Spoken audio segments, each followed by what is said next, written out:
Your home for the Riverton Wolverines is 105.1 Jack FM and County 10's YouTube channel. Go Big Red. Welcome into South High School on a Friday afternoon. I'm John Gabrielson, Thomas Dent III, and also Garrett Deary is with us as we get ready for the Wolverines and the Wheatland Bulldogs, a boys and girls doubleheader, girls first. We're in the closing minutes of the JV contest right now, and it's a tight one, 27-23 right now. So, dare I say, I hope we're not staring overtime in the eyeballs of this one. That would push us even a little bit further back. But this is the Porter's pregame show with 2 minutes left to play in the fourth quarter of the JV contest. And a very good afternoon. Let's take a look at the two teams as they come into this. We'll also get you some scores from other games in the James Johnson Basketball Showcase that have happened earlier in the week yesterday. And Wheatland comes in with a 7-2 record. They were beaten yesterday by number one ranked Southeast of the 1A ranks. Southeast held Wheatland to 19 points. They averaged 51 points a game, and they were held to 19 yesterday by the number one ranked team in 1A basketball. Southeast High School beat them 28-19. So Michelle Copland in her fifth season comes in at 7-2 on the season. Right now, Riverton came out on the short end of the equation against the Central Lady Indians yesterday, 57-31. Riverton now 1-6 overall and have lost 4 consecutive. But I look for a competitive game with Coach Copland's Wheatland Lady Bulldogs here this afternoon at Cheyenne South High School. This is the Porter's pregame show brought to you by Porter's Mountain View Supply, reminding you the cold weather is probably here for a while at least. They have everything you need to heat your home with a wood, gas, or pellet stove this winter. That's Porter's on North Federal in Riverton. And again, this is the last waning minutes of the JV game. And I don't know, Garrett, you want to run the camera on this real quick and let the fans watch this? Well, we'll let you watch this while the pregame's going on here, as they just called another timeout. So there you go, with 1:50 left here in the contest of that. Porter's pregame show, we're going to take a look at other scores that happened yesterday. We'll also have an interview with head coach Travis McIntosh. We'll get you starting lineups, and we'll bring you some basketball on a Friday afternoon on the County 10 Sports Network and 105.1 Jack FM. Thomas, if you're ready, let's take our first time out. We'll come back. I'll give you some scores from the rest of the region yesterday playing here in Cheyenne. We'll do that next. This is your Porter's pregame show on the County 10 Sports Network. Tires, and more tires. Bailey Tire and Auto Service offers a huge selection, great prices, and fantastic service. Oh, yeah. Hi, this is Haley. With over 13,000 tires to choose, Bailey has tires for your ATV, farm implement, car, truck, trailer, semi, lawnmower, wheelbarrow, you name it. If it has a tire, Bailey Tire and Auto Service can fix it or replace it. Bailey Tire and Auto Service is your one-stop complete tire and service shop. Just remember, with Bailey's, there's no tricks, just tires. Keep it local. Try it on, save time and money on returns, and get advice in person at Bells & Bows. Our business is your best local source for quality clothing like Liverpool and keeping your look fresh every month with our new collections bag. These monthly collections bags feature anything you can imagine yourself in, and the best part is we will ship it everywhere. But if you live locally, we can drop it off right at your doorstep. Bells & Bows, your local solution to keeping you looking stylish for anything that comes your way. Stop in today at 309 East Main Street in Riverton or visit us online at bellsandbows.rocks.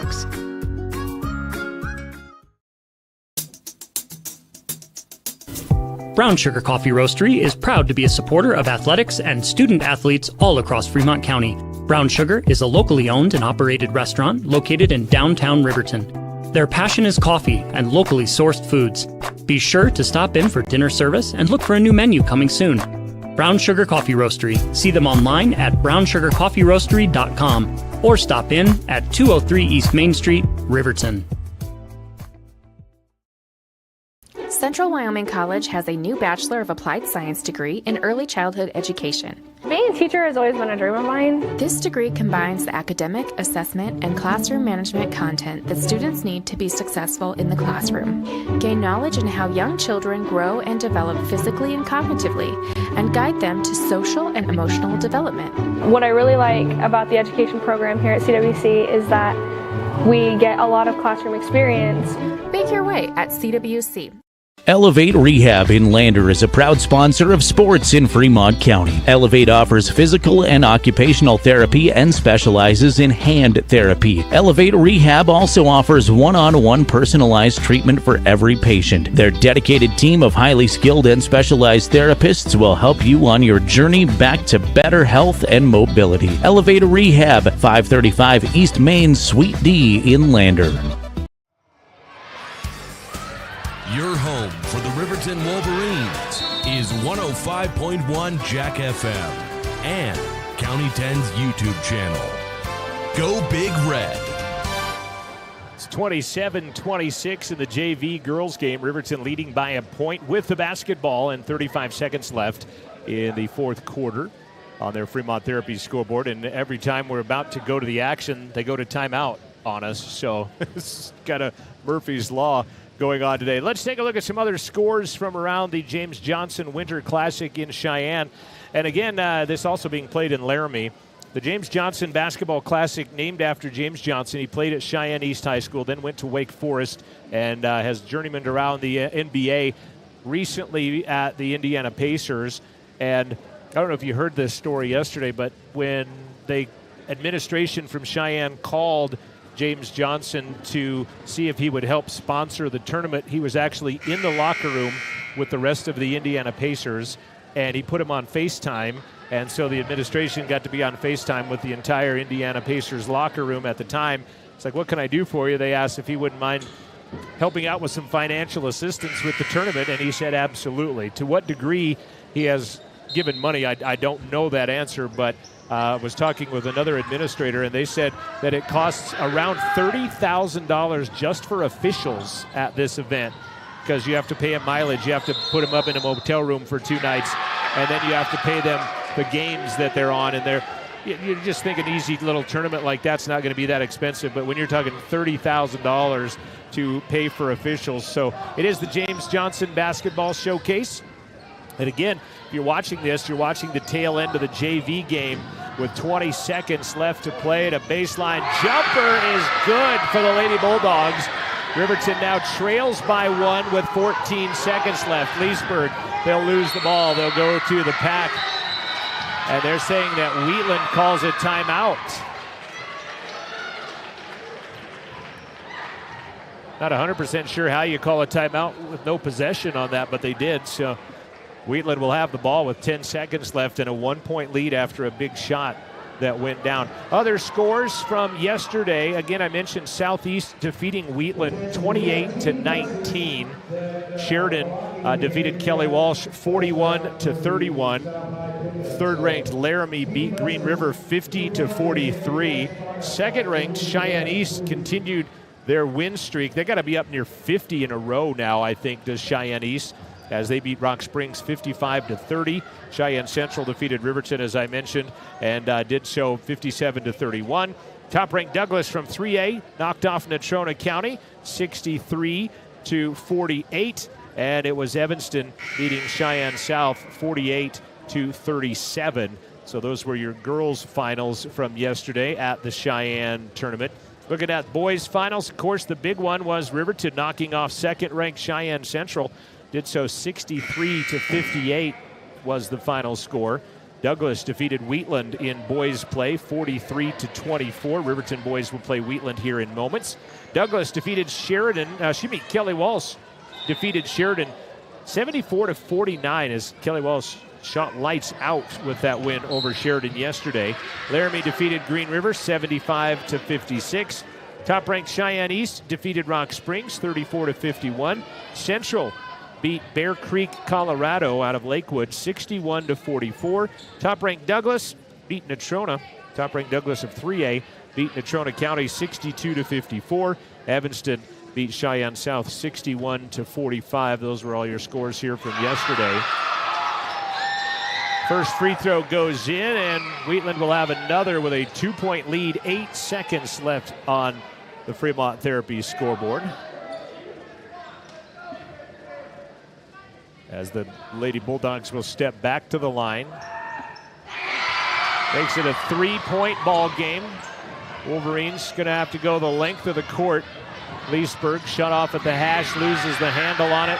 Wheatland has it. They'll hit a layup at the buzzer, and Wheatland will win it. 32-27 your final after Riverton had held a 4 or 5 point lead late in the stretch of that basketball game. The Lady Bulldogs from Wheatland come from behind and win in the junior varsity contest here today. This is your Porter's pregame show. We're about 9 minutes away from what would be a normal start time. I think we're going to be a skosh late, being that that game took a while and went down the stretch to play. We'll see what they put up for time, and then we'll take our second break on the Porter's pregame show here in just a couple of moments. As again, they're going to put 12 minutes on the clock, so that'll be perfect. We'll get an interview with head coach Travis McIntosh here in just a few moments. That'll actually come your way. We'll take one break. We'll come back, read some stuff, take a break. Travis, starters game. That's how that will go here on the Porter's pregame show. Another timeout coming your way from a snowy Cheyenne, by the way. It's snowing down here in the capital city. The Porter's pregame show continues. We'll talk more X's and O's with Wheatland Riverton girls varsity after this break. This is 105.1 Jack FM and the County 10 Sports Network on YouTube. Therapy Group has been a proud supporter of Wyoming athletics for more than 25 years, providing highly trained clinicians to treat athletes in the clinic and on the field. Fremont values commitment to professionalism, expertise, and community. With specialized training and one-on-one service, they get you back to doing what you love. Whether you need rehab for an injury from a sports certified specialist, or you need to get therapy from their certified hand therapist in Fremont County, with 6 locations in western Wyoming, they provide aquatic therapy, dry needling, and women's health therapy. Find out more about Fremont Therapy Group or schedule an appointment. Go to FremontTherapyGroup.com. Gales Carpet Floor and Home is happy to support student athletes in sports across Fremont County. Gales Carpet One Floor and Home has been a Fremont County fixture for decades, specializing in flooring, window coverings, and cabinets, as well as the professional, certified installation of those products. Stop into Gales Floor and Home today at 220 East Main Street, Riverton, or see them online at galescarpet1riverton.com. High Country Hearing Center supports patient hearing health care with a superior standard of practice for our Wyoming families, and we are proud to sponsor sports and student athletes all across Fremont County. High Country Hearing Centers has been serving Wyoming's hearing health care needs since 1979. High Country Hearing Centers will always provide superior hearing instrument technology and standard of care practices to help you stay connected with family and help you maintain a more active and healthier Wyoming lifestyle. Make an appointment today in Lander at 1460 West Main or in Rock Springs at 514 Broadway. We are Maven. We focus on the fundamentals, clean, simple designs with the very best modern materials and technologies. We refuse to compromise our mountain town roots to follow the well-worn path to $1. We choose instead to make game-changing gear and use it in the places and pursuits that inspire us every day. We are Maven, a company focused on the design and creation of innovative products for and by the modern outdoorsman. Lander Medical Clinic and Western Family Care support Fremont County athletics. We are a locally owned, multi-specialty healthcare group that is proud to serve the Lander and Riverton communities. Our goal is to provide convenient quality care for all ages. We offer a wide array of services including family and internal medicine, pediatrics, women's care, and urgent care. Additionally, we have on-site labs, echocardiograms, stress tests, x-ray, and ultrasound in both communities. Lander Medical Clinic and Western Family Care are here for you in Fremont County. Let's stay healthy together. Your place for the Riverton Wolverines, 105.1 Jack FM and on County 10's YouTube channel. Back on the Porter's pregame show. watching the junior varsity play at the moment, talking with Travis McIntosh as we get ready to take on the Wheatland Bulldogs. And, looking at them on paper, they look like a pretty salty basketball team, and then they get held to 19 points by the number 1 ranked team in 2A last night, or even 1A, and I guess I'm not exactly sure what we're in for today. Yeah, I'm sure it's one of those things where, when I watch tape, Wheatland got some great-looking shots. They just didn't fall that night for them particularly, and that's the name of the game. Sometimes it goes and sometimes it doesn't, and they're definitely a pretty good basketball team, so we definitely have our work cut out for us today. Jumping around on you, I probably should have started with this, but going back to last night, it was an opportunity, I think, at several different points for your team. It's just, their pressure, the turnovers kind of got to you. And unfortunately, sometimes it was you'd get the defensive stop, but then travel on getting the rebound or throw it away after the rebound. And it's just those little things. But I thought your team was there for the most part last night. Yeah, I loved our effort and our energy. And if we continue to play that way with that effort and energy, it's just going to carry over and minimize those mistakes. We'd just get a big basket, cut it to 10 or whatever, cut it to 13, but then yet give up a 3 on the other side, or maybe have a turnover that leads to a quick transition. So the things that hurt us last night were definitely transition and also the turnovers, but which leads into transition. but we did really play well in the half court, I thought. We created a lot of stops for us. Didn't give them a lot of offensive boards, so. Looking at Wheatland, what do you see? Who's their playmakers? What are you looking at defensively that you have to take and stop today? Unfortunately, I don't know a lot of names, just names, but I do know numbers, and they have 2 pretty solid girls in number 22, and then she's a lefty, and I think she's a junior this year, but she's averaging about 12 a game, and she does a really good job of taking the ball to the basket, can hit the 3 a little bit. So, we just got to be aware of her. And then number 23 is another big inside player for them that they try to get some post-up play with. On your side of the equation, Bo talked about he's mixed in a couple of different zones and things like that, and then maybe some sets on offense and things. How is your progression coming along on that end of the equation? Yeah, we've done quite a bit. We have a couple other little sets in that we haven't run yet, and then on our offensive end on that side of it, we're just trying to get more familiar with it. It is new to us, the offense that we're running, but we're just getting stagnant on the right-hand side and get bunched up. As we looked at tape and stuff this morning, more worrying about ourselves than anything else. When we do have spacing, we do create driving lanes and passing lanes, and it's better success for us that way. Well, and a lot of times last night it was executed. The shot just didn't go in. I mean, you had yourselves in positions. It just, and the ball's not going to go in every single time, obviously. So, the progress I think is still coming for this team. You're right, and it's also getting to swing the ball from left to right, making them change their direction on defense, which gives us those advantages and creates disadvantages to the defense. But as we continue just to throw it to the right side, back and forth to the right side, it kind of limits our flow and we get pretty stagnant.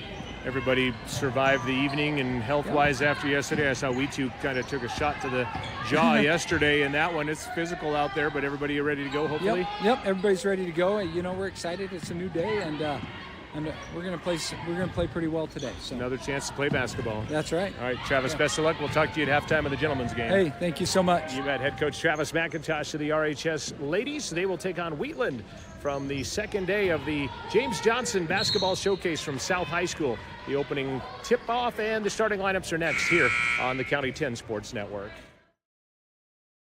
Perfect Power is a proud supporter of athletics and student athletes all across Fremont County. Perfect Power provides services for residential, commercial, and industrial jobs. Darren Hubble, owner and master electrician, has over 30 years of electrical experience. Darren's trustworthy team of professionals can get the job done right. Perfect Power, serving Fremont County and surrounding areas. Stop into 1320 West Main Street, Lander, or give them a call at 307-332-7184. Porter's Supply Company in Riverton is proud to sponsor sports and student athletes here in Fremont County. Start your game day off right with the Porter's pregame show and get ready for action. Porter's has everything you need to heat your home this winter with the best selection of wood, gas, or pellet stoves. Good luck to all Fremont County teams from Porter's Supply Company. See Porter's Supply on North Federal in Riverton and online at portersmvs.com. RE/MAX All-Star Realtors are proud to sponsor sports across Fremont County for the 22-23 season. RE/MAX All-Star Realtors was founded in 1991 with the goal of doing real estate in a way that would make our clients' lives as easy and uninterrupted as possible. They've completed many transactions involving residential, commercial, vacant lots, farm and ranch, and investment properties, and can help you with any goal you might have regarding any of these today. RE/MAX All-Star Realtors, 938 West Main Street, Riverton. See them online at remaxriverton.com. It's more than clocking in or collecting a paycheck. We are a network of caring professionals who want to be here, dedicated to serving our communities. We are Sage West Healthcare, our 2 campus hospitals in Riverton and Lander. We take pride in our region, our people, and our communities. Located in beautiful central Wyoming, filled with natural recreation in our own backyard. We are neighbors caring for neighbors, a community caring for its own. We are Sage West. We are recruiting the best, like you. I hope out wide left. They don't have any. Ensuring you never forget your best memories, but also protecting your future adventures. Tyler Watson and State Farm is a proud supporter of the current and future Riverton Wolverines. Wide right, McGuffey back to pass, shows the ball, throws again, looking in the end zone is DeVries. Touchdown, baby! Find us on our website at ensuringriverton.com or stop by our office at 618 East Washington Avenue to discuss protecting your future. Like a good neighbor, State Farm is there. Thanks for tuning in to live streaming coverage of Wolverine basketball from the Taco John's Invite in Cheyenne. Starting lineups in this afternoon's contest look like this for the Lady Wolverines, at least at last report. And as lineups may be subject to change, Coach said. But number 1 will be a senior. She averages 3 points a game, is Olivia Bradley. Number 10 is McKay Fegler, a senior, averages 5 points a game and a couple of rebounds. Had 6 points with a three-pointer yesterday in the loss. That is McKay Fegler. Number 11 is a senior, averaging 3 points, 3 boards per ball game, is Ella Judd. Number 13, leading rebounder on the team, averaging 6 points, 7 boards. That is Haley Engstrom. Haley had 8 rebounds and 6 points last night. Starting last night as well was number 21, a junior, that is Paisley Jackson. She had 15 last night getting the start. She had 3 threes. She averages just under 12 points and just under 5 rebounds per ball game. She has hit 12 three-pointers on the basketball season. Riverton in their road blacks today, taking on Wheatland, who will be in their home whites with the blue and yellow accents. Bradley, Fegler, Judd, Engstrom, and Jackson, the 5 for the Wolverines. On the other side, Michelle Copeland in her 6th season, 7-2 on the year, coming in having lost their last one yesterday. They will start like this. Number 4 is a 5'7 senior. She averages 5 points, 3 rebounds, is Brynlee Heimsoth. She wears number 4. Number 5 is Grace Battershell. She is a 5'4 sophomore, averaging 5 and 3. Casey Otero wears the number 12 jersey. She is a 5'8 junior, scoring 6 points, 5 rebounds per ball game. Lily Nichols is their leading scorer. She's a 5'11 junior, averages 14 points, 7 rebounds, 65% free throw shooter, averages also 4 steals a game. She can shoot it from the arc as well. The 5'11 junior made 5 threes in the game against Bighorn. And Lily Nichols wears number 22. And number 23, kind of almost the same player as Lily Nichols. She's a 5'11 senior, averaging just under 14, but she averages 1 more rebound. She had 17 rebounds in one game and had 24 points versus Thermopolis. That is Jada Graves. So you're looking at Heimsoth, Battershell, Otero, Nichols, and Graves, the 5 starting in white for Michelle Copeland and the Wheatland Lady Bulldogs. And again, Riverton are your starters. Riverton is your visitors here today. Travis McIntosh in his 6th season. They are 1-6 overall. They've unfortunately lost 5 in a row. Their 1 W came over the team that calls this gym home, Cheyenne South High School. They beat them in Riverton a couple of, it's been about a month ago, actually, when they got that underway at Riverton High School in the Bill Stranagan Basketball Classic. Starting lineups for Riverton being introduced as Riverton will go right to left. Fremont Therapy scoreboard showing on the screen for you here today. Big thanks to Fremont Therapy in Riverton and Lander. With over 25 years, they've been your leader in physical and occupational therapy, proud to provide experienced clinicians supporting athletes and their families. They wish all Fremont County teams the best of luck. Fremont Therapy is our scoreboard sponsor. Bailey's will be our post-game sponsor. Bailey Tire and Auto in Riverton and Lander has a huge selection of every kind of tire you can think of. Check them out. Stick around for the Bailey Tire and Auto post-game show at the conclusion of this game. And it will be a short Bailey Tire and Auto post-game show that transitions right back into the Porter's pregame show, as we're in a doubleheader with the guys and the girls here today from Cheyenne South High School. Again, I'm John Gabrielson alongside Thomas Dent III. Garrett Deary is our camera person. Jason Peterson is standing by, behind the scenes, waiting in the wings. Appreciate him coming down here to take in the Wolverines, as well as we'll put him to work here more. Wolverines with just 4 non-conference games left. Today, tomorrow, and then next week against Cheyenne East, and then against Lander. Boy, a terrible toss. Barely got above the players, and Wheatland is going to have first crack at it as they will go left to right. Otero has the bright yellow shoes. Working on Paisley Jackson. Goes right side. 3 on the way. Heimsoth got it. Right out of the gate, Brindley Heimsoth knocks down the triple. And it is 3-0. And a steal by Heimsoth immediately as the Wolverines don't take care of the basketball. They'll miss the shot, and Olivia Bradley will corral the rebound. And they need to take care of that basketball as that ball gets poked out of bounds by Nichols. Several times yesterday, Riverton would have a rebound and get a defensive stop, but then would throw it away like they did there or have a travel violation. Just as Coach McIntosh says, just things that you can control, that's what you need to take care of. Is don't worry about what you can't control, but worry about what you have control over. Coach Leighton Westmoreland talks about that at Central as well. Your attitude and your effort, because of their aces, just take care of what you can do. Bradley on a low block, scoots the ball to Engstrom. She gets fouled as she throws it off the underside of the backboard. And the scoring table on the other side, so we'll try and catch numbers as we can. Heimsoth will get the first foul of the contest. It'll be Wolverine basketball on the low block. They give him the ball. They'll set him in motion. Engstrom gloves it. Riverton in black underneath. Bradley kicks it out to Judd on the three-point line. Thought about the shot, does not. And instead, it gets knocked away and loose and picked up by Fegler. Her ball gets knocked away from her by Nichols. Nichols runs it all the way to the rack, puts it up over the top. It misses, and the rebound by Ella Judd. And the Wolverines have yet to get a shot off in this ball game. They've turned it over twice. They trail 3-0 a minute and a half into the first quarter scoreboard. Jackson on the way for 3, back of the iron. Rebound pulled down by Graves. Hit the first 3 of the game yesterday, did Paisley, to put Riverton up to a 3-0 advantage. Battershell with it. To run the flex to the left side. Nichols back up top to Graves. Wolverines in a man-to-man. It dabbled in some zone briefly yesterday as that shot goes over the rim, and it's rebounded by Paisley Jackson. Appreciate you tuning in on the County 10 YouTube stream today. 1:40 in the afternoon in the Mountain West as that ball gets booted out of bounds by Casey Otero.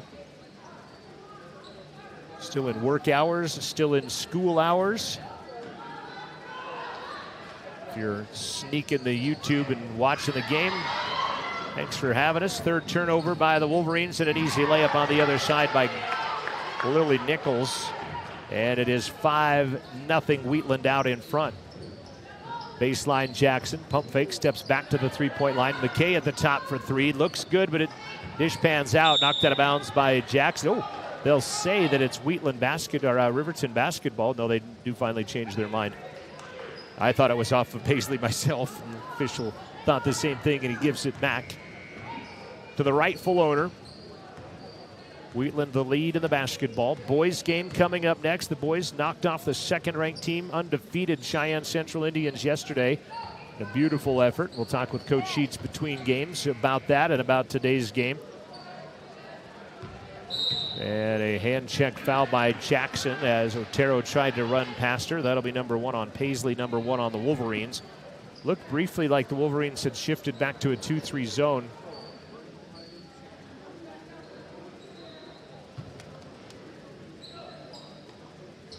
Lob it in. Down low. Posting up Otero. She'll travel with a basketball. That'll be the first turnover of the game on Wheatland as the Wolverines get it back. Riverton has attempted 2 shots, and they have missed both. Wheatland is 2 for 5 in the early going. And again, turnovers spelling the difference right now. Turnovers that give the other team that many more shots. That ball goes off the... Ooh, I thought it went off the shoulder of Engstrom. So did Casey Otero, who knocked that ball out of bounds, but they say not. They're going to give the basketball back to Riverton. Engstrom baseline, Fegler. Man-to-man, nice dish underneath. Engstrom too far. Bradley gets it back. She'll launch a 3. That's good. Offensive board as it squirts out to Olivia Bradley at the top of the key, and she'll hit the triple, and the Wolverines are on the board. Midway through the first quarter on the Fremont Therapy scoreboard, it's 5-3 Wheatland out in front. Graves to Battershell, back to Graves. She could shoot the 3 and does. The lefty misses that off the left side though, but a big offensive rebound by Battershell. Underneath, twists after the 3-point attempt this time by Nichols. She doesn't get it, but she is fouled. And classes, changing classes at South High School to watch them all walk by the camera. Wolverine foul on Haley Engstrom, number 1 on Haley. And to the line goes Lily Nichols, and she'll hit the first. Wheatland, a 53% free throw shooting team. Nichols, one of the highest percentages on the team at 65. Right behind Jada Graves, who shoots 73. Second one is no good, and Engstrom will get the rebound. First board of the day for Haley. She had 8 yesterday by my unofficial stats. Judd goes baseline, throws it up with the left hand, and comes off the side of the iron, and it's picked up by Battershell. Neither team is subbed, and as I say that, Riley Johnson pulls the jersey and steps to the check-in stand. That 3 off the mark by Battershell, and another rebound by Haley Engstrom. Long pass up ahead to Jackson. Paisley lets people run by. Thought she'd pull the trigger on that triple, does not. 3:30 remains in the first quarter. 6-3 our score. Wheatland only scored 19 yesterday. Fegler in the lane, misses. Jackson the rebound, put it back up and in. Paisley with the offensive board and the putbacks. 2 boards, 2 points for Paisley. It's a 1-point contest, 6-5 our score. Wolverines and Bulldogs both 2 of 7 from the field right now. Otero lost it, but it's picked up by Battershell on the baseline. Going to see 3 subs come in. Shot on the way by Heimsoth, not close. Rebounded off the iron by Paisley Jackson. The Wolverines a chance at a lead this time down the floor, should they put some points in. Engstrom to the baseline. Bradley almost looked like she was zigging when they were zagging. McKay for 3. Gets her own rebound, throws it down low to Judd, in traffic to Engstrom. Got to get out of the paint. Jackson for 3, got it. Paisley Jackson for 3.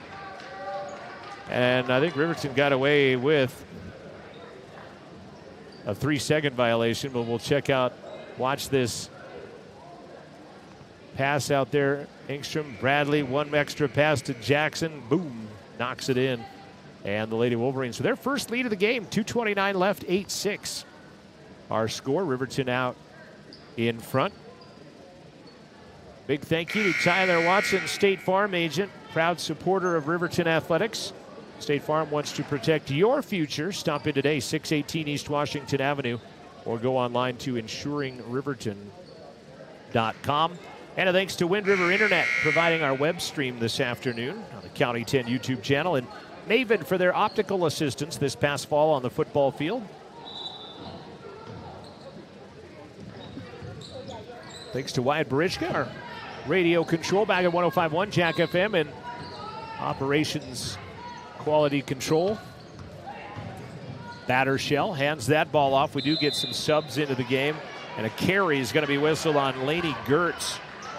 That'll be the second turnover by the Bulldogs. And the Lady Wolverines had 3 early turnovers, and since then have played pretty good basketball, and Macy Brown and Riley Johnson have checked into the ball game, and the Wolverines will break the press. Engstrom ahead of the pack, stops, puts it up too hard. She was being chased by Annalise Matthews.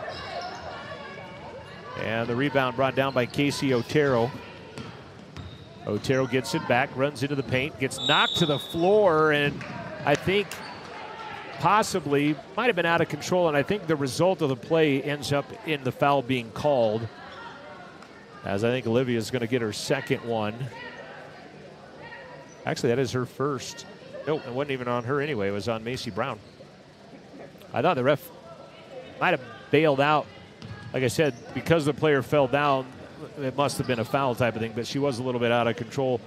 Gertz will hand it off to Otero on the left side angle. Man-to-man defense by the Lady Wolverines. Ball loose, picked up by Paisley Jackson. Lily Nichols just couldn't hang on to it. Paisley in the corner to Brown. Cutting, Engstrom turns back up top to Johnson. Riley finds Macy.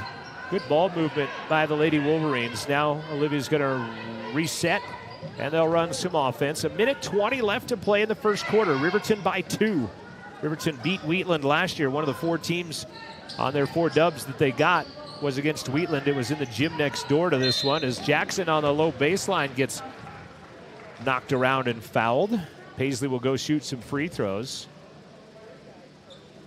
Is it on Cameron Mickelson? Nope. It's on Casey Otero. Her first, team second. Paisley to the line. Paisley, 55% free throw shooter, misses the first. Leading scorer on the team is Paisley Jackson. Graves back into the contest. Judd back in. McKay will come in after this free throw by Paisley, as Engstrom will get a breather. Savannah Morton is on the court for the Wolverines as well. Second free throw, holding true to her average by Paisley. She has 6 of the Wolverines' 9. She has as many as Wheatland does right now. It's 9-6 Riverton. 72 seconds remaining in quarter number 1. They have 2 gyms right next door to each other. One's just a smaller version of seating. That's their Ox gym. This is the main gym you're looking at here at Cheyenne South High School. Minute left to play. First quarter. 9-6. Baseline jumper, 15-foot, no good. Rebound put back up. That's no good. And now we'll get a tie-up. And it will be Riverton basketball. Not sure who was in the melee of the tie-up to give the rebound to, so it'll be a team rebound for the Wolverines. Full court pressure from Wheatland now. Riverton has handled it pretty well up to this point. Morton gives it back to Johnson. It's man-to-man press, so they'll just clear out of it. Riley, crossover, loses it right on the Bison at the midcourt circle. Hands it out left side, Macy Brown. Morton, guarded by Battershell, to Brown, almost throws it away. Going to get it is Johnson on the ground, flips it back to Judd. Good job. Now Ella hands it back to Johnson. Good hustle by Lily Nichols. He just didn't get it to go, and then a travel violation. Be the first turnover in a while for the Lady Wolverines, and that's a big contributing factor to why they are out in front of this game 9-6 at the moment. Lob into Battershell. Full court pressure. Coach McIntosh said might see some pressure out of the Lady Wolverines. Morton, very good defender for Riverton, was defending in the backcourt. Gertz gave up the basketball to Matthews. Three-pointer on the way. Not good at the buzzer. Ella Judd will get the rebound as the first quarter comes to an end, and the Lady Wolverines out in front. After 1 is Riverton 9. It's Wheatland 6 on the Fremont Therapy scoreboard. Back with more hoops on 105.1 Jack FM and the County 10 Sports Network.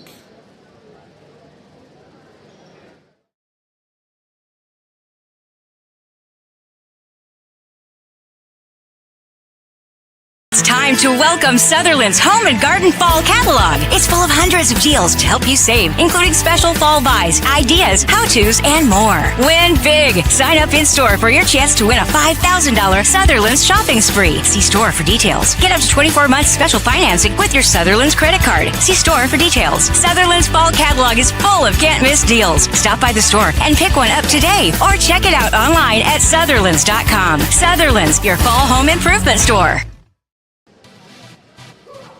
Keeping you connected with Wolverine basketball. We are the County 10 Sports Network.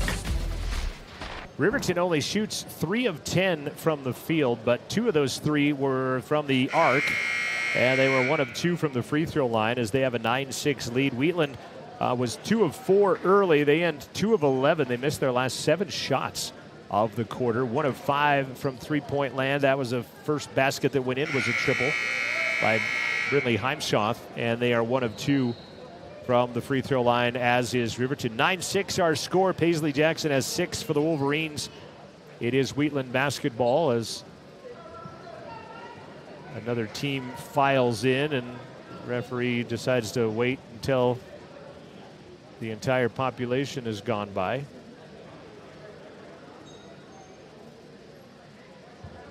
And now we're back to basketball. Wheatland hoops to begin the second quarter. Boys game will follow directly at the conclusion of this one. Heimschoth, actually Battershell to Otero. Wolverines in a man-to-man defense. Otero fires 3, glass, and good. Well, if we had a nickel for every time we've seen a banked 3 go in this weekend, Thomas, I think that's the 4th one we've saw. We'd have, what, 20 cents? But 4 banked 3s, that'll tie us for the first time since zeros. And that was bank on the angle, not bank straight away like we've seen the other one. Boy, they take advantage of an overplay, and then Brown is going to be fouled by Nichols. Great play by the Lady Wolverines. Check it out, the replay on that, as Bradley got a great back door to Brown, and she gets swatted and fouled. Wheatland didn't agree with the call, but it's going to send Macy Brown to the line. Macy, not a lot of free throws on the season. That one just her 4th of the year, and she's 50% on those free throws.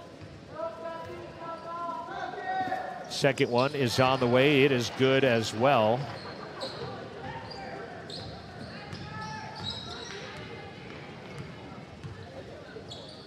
(11-9) Wolverines back on the defense, playing man-to-man. Heimschoth gets fouled. I thought maybe they'd catch her for a carry, as she was kind of carrying that on a hip. They already called that once today. Macy Brown will get the call. Number 2 on Macy.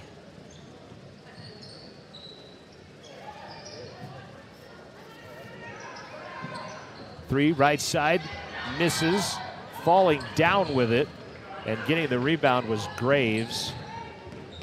Offensive attempt number 2. Underneath, Battershell fouled by Fegler on the low block. Battershell will go shoot some free throws.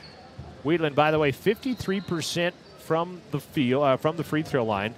Battershell right at that average of 52%, 13 of 25. Fegler gets her first personal 5th team foul on the Lady Wolverines. Battershell gets the first. She'll have another. 6:52 left in the first half. It's Riverton 11. It's Wheatland 10. Appreciate you tuning in on 105.1 Jack FM and on the County 10 YouTube stream. And we're tied for a second time. Or are we? Going to get a foul on the box out on Macy Brown. That is her 3rd now, quickly, on Macy Brown. She's going to come out, and it's going to be Wheatland basketball, so that'll be a turnover on the Wolverines. I didn't see it happen on the rebound, but they do call her for a little bit of an aggressive play on the rebound.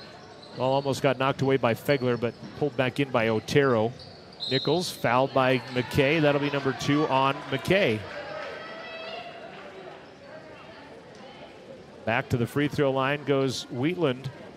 Nichols 1 for 2 on the day. Normally shoots 65%. She had 5 3-pointers against Bighorn. She shoots 37% from 3, and she misses the first free throw here. Chance to give Wheatland back the lead would be our second lead change of the day. Does for the second one. 12-11, Wheatland out in front. Full court pressure again. Man-to-man. They'll give it to Bradley. She'll give it to Fegler. She'll run it across the timeline. Looks like Fegler's left wide open. Nobody has her, and instead she's going to get fouled by Heimsoth. Got a little aggressive in there. Heimsoth gets the foul. For a split second, I thought they were going to call it a jump ball rather than the foul on it. They do end up giving a foul. Fourth team foul on the Bulldogs. Paisley over the top of Otero. Heel of the iron, but an offensive rebound by Bradley, and she'll dribble it out of bounds. And again, that has unfortunately kind of been the story. They'll get the rebound, but then they'll somehow find a way to turn it over. And unfortunately, that time it happened along the inline. Good job by Bradley to get in position there, but just got some physicality underneath and ended up going out of bounds with it. And there's some physicality going on there. That was a hard shot there. Driving to the lane was Heimsoth. And this one got a little Western going down as Bradley will get the call. Catch the replay and go back to the free throws here as she went past. And the end result looked worse, I think, than the actual plays. She gets the first, does Heimsoth, and not the second. Wow. That ball out of bounds to the Wolverines, and it almost looked like she had given up on the play out of bounds, like she thought it was out of bounds on her, did Riley, but they'll give the ball to the Wolverines. They'll take it. Full court pressure and a turnover.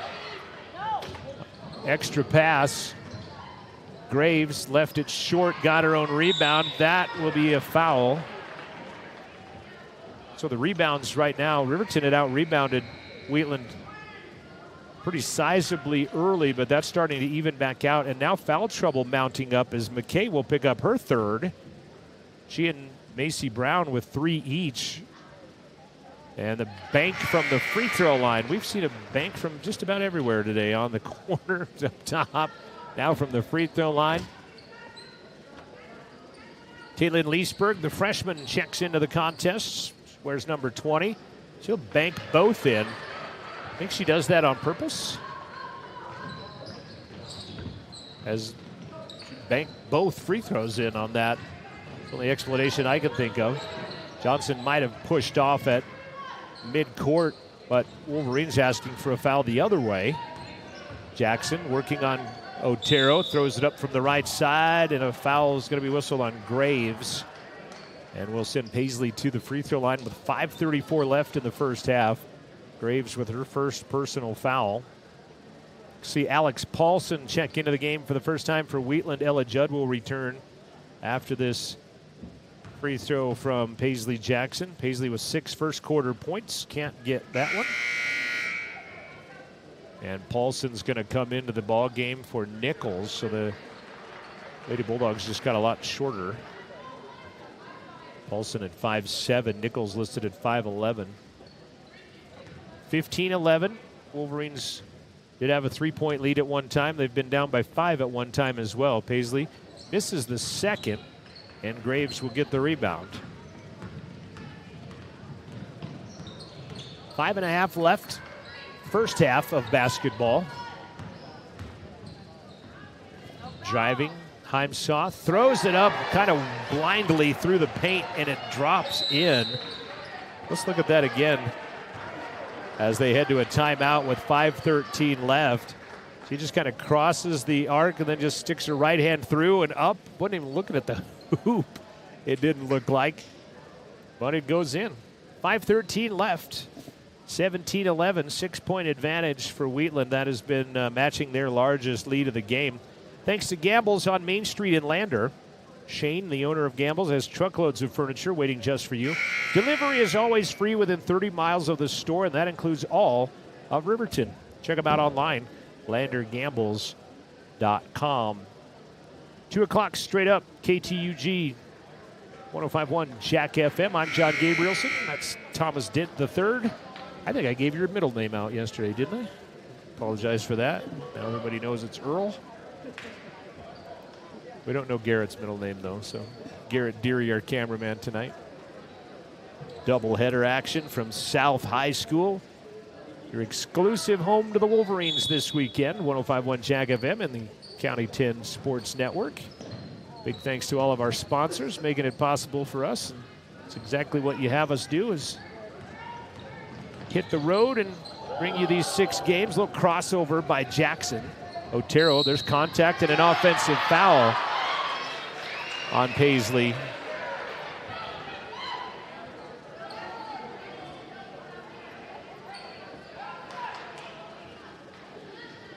Full court pressure by Riverton.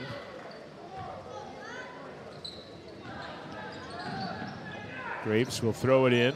Saving it is Heimsoth, who dives in front of Coach Copeland, or Copland rather, on the Wheatland bench. Lob down low, volleyballed around. Judd ends up with it, as that'll be the 4th turnover of the game on the Bulldogs. Leesburg throws it away right into the hands of Otero, who read the play. She can't get it to Heimsoth, and they'll turn it right back over.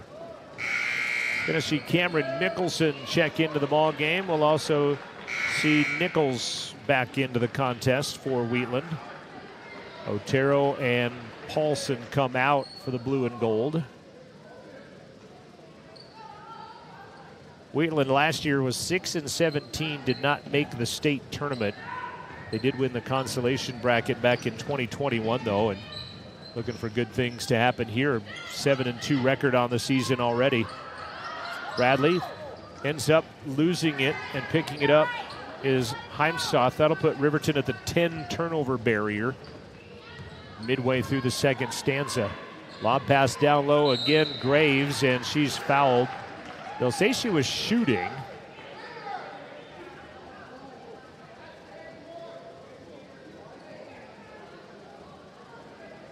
Leesburg, I think, wait till they put it on the scoreboard, that is going to be on Taylin. We'll send Jada Graves to the line. Free throw is no good. She banked in a couple of minutes ago, and I asked if that was on purpose, and I'm guessing they weren't, because she did not try to bank that one in, nor that one, and she missed them both. Judd the rebound. 3 rebounds for Ella.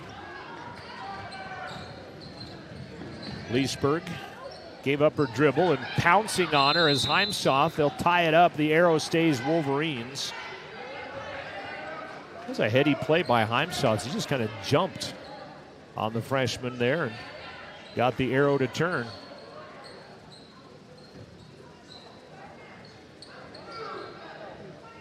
Jackson working on Mickelson. Man-to-man defense. She'll run past Mickelson. Float for 10. Ball gets knocked around and into the hands of Heimsoth. Long pass up ahead. They'll turn it over. Wolverines with numbers on this side. Leesburg for 3 gets open. Falls off the other side. And a rebound by Nichols, and she travels with it. Nope, Paisley stole it. She travels with it, and they'll give the ball back to Wheatland. So they trade turnovers. So it was like I saw it originally. Paisley ended up with the basketball. I thought they called her for traveling. It was traveling on Wheatland, so Paisley gets free for 3. Let it fly. Not good. Rebound, Leesburg. Put it back up and in. Great job by the freshman with the offensive board and the putback. Riverton down by 4. Almost a steal, but instead ends up a bucket by Nichols, as they almost had the steal on that one. Bradley to the front court. 3 minutes left. Johnson will come in on the next stop in play. Jackson to Judd.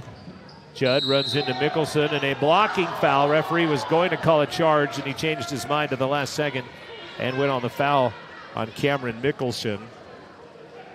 As watching Judd pump fake go right down there, and I think the right call with the block as opposed to the charge. Leesburg will check out.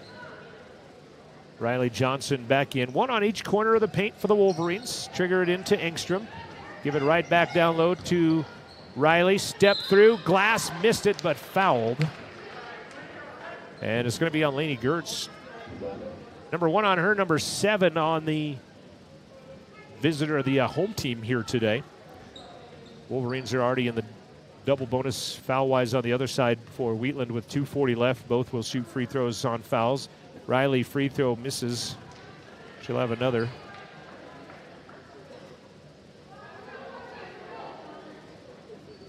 Again, 2:40 left to play first half. 19-13. Wheatland down in front. Paisley misses both. Mickelson will get the rebound. And she's fouled in the backcourt by Riley. So she'll go shoot 2 free throws. On the foul in the backcourt by Riley Johnson. Mickelson looking for her first points of the game. Has a rebound and a foul. Cameron, a 5'7" sophomore. Got the red socks. Go with the rest of her blue and gold and white motif from Wheatland. That one no good, and they'll call a lane violation. So she missed it anyway, so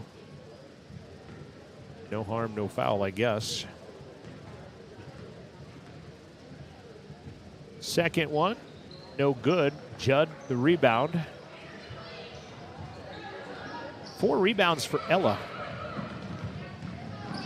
Baseline, Jackson scoots it back up to Judd. Now Bradley. Johnson was calling for it in the left side corner. Couldn't get her the basketball. Clock moving at 2:18 now. Johnson in the paint, leans in, front of the iron. Gertz the rebound.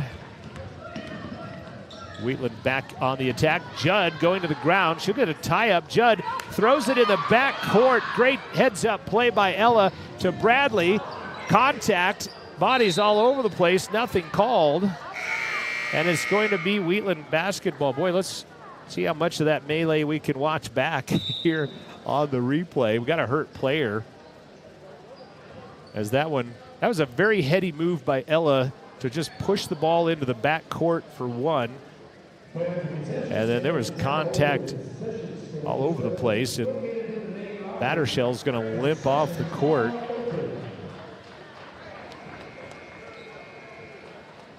Unfortunately, relay capture didn't get much of that, so we're going to move on. Thanks to Thomas for checking it out. And it will be Wheatland basketball out of the melee. Riverton has out-rebounded the Bulldogs 18-14, but they've out-turned him over 10-8. New player into the ball game for the Bulldogs as Otero dribbles it up, throws it in the corner. Judd defensively throws it back to Otero. Jackson on her defensively. 90 seconds remaining in the first half of basketball. Lob to the baseline, thrown away, picked out of there by Riley Johnson. Boy, everybody just kind of slow reacting to run the other direction, like almost slow motion on that. Like, well, we didn't really realize who had the basketball. Engstrom puts it on the floor, hands it up top to Bradley, 1:10 left.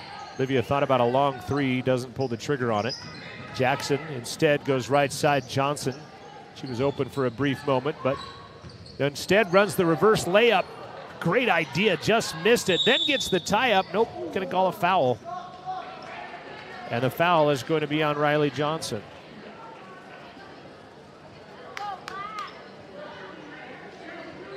It was a great idea by Riley.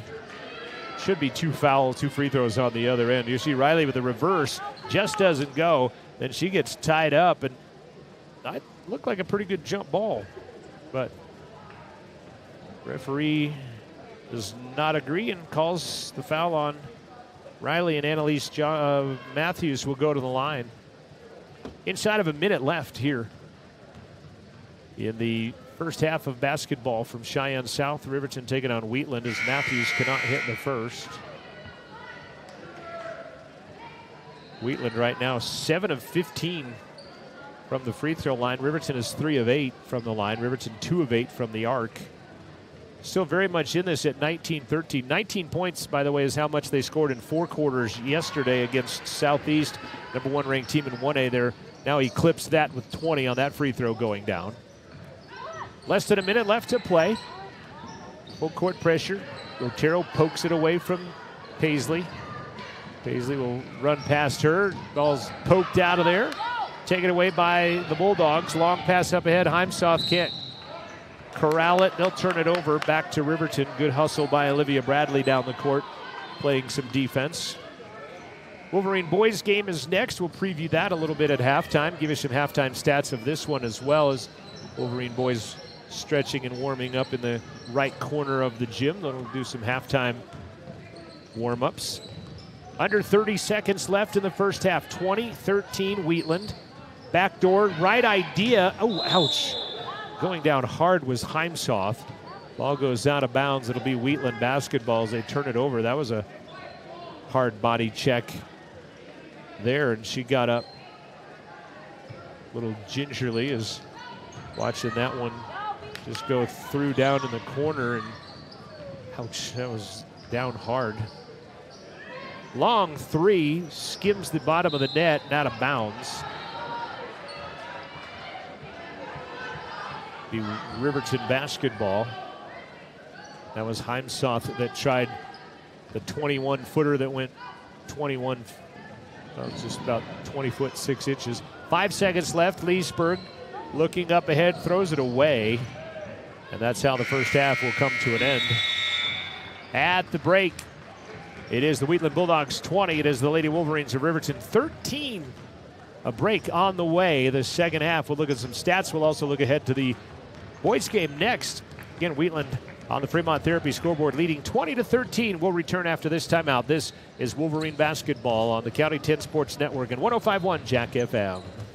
Lander's One Stop of Lander wishes the best of luck to all student athletes and sports teams throughout Fremont County.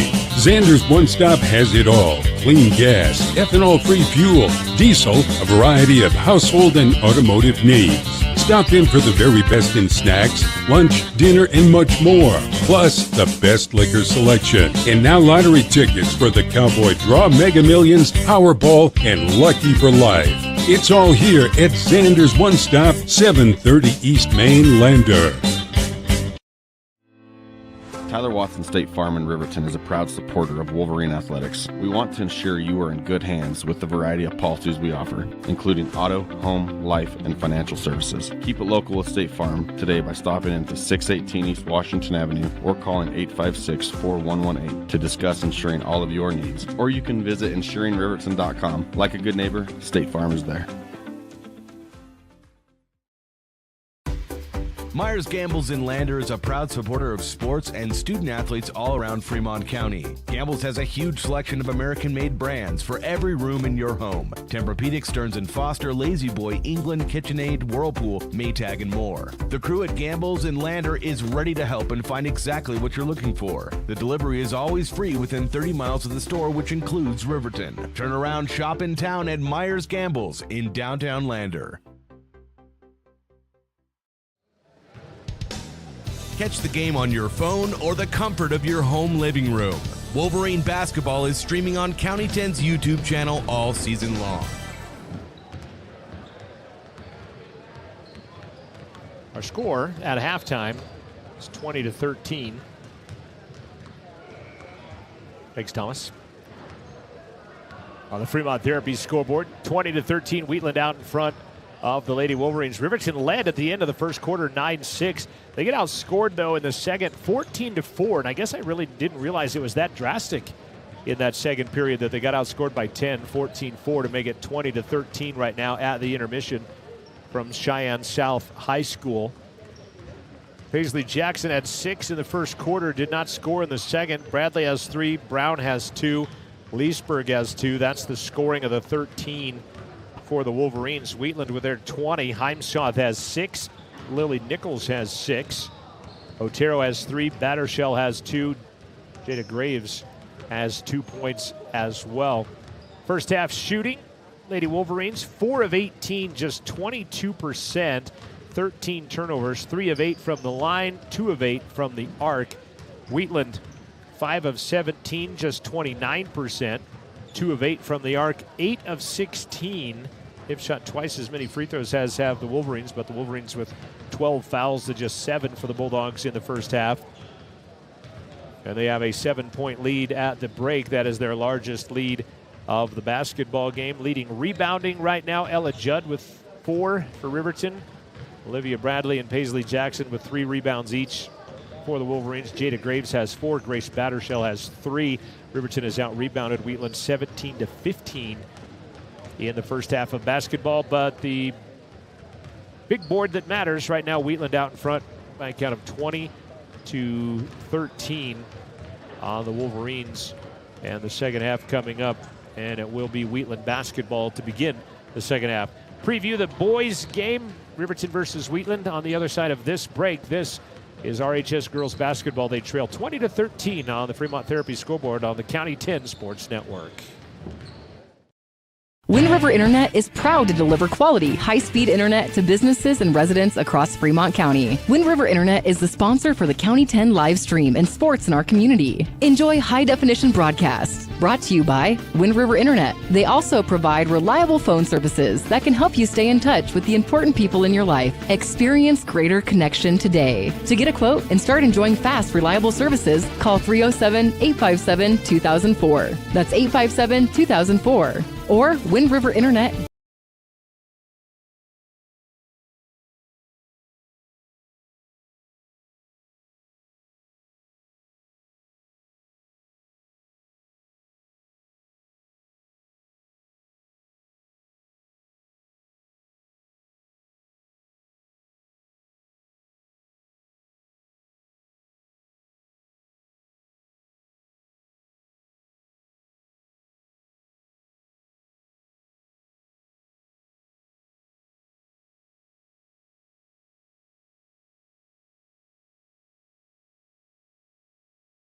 Thanks for tuning in to live streaming coverage of Wolverine basketball from the Taco John's Invite in Cheyenne.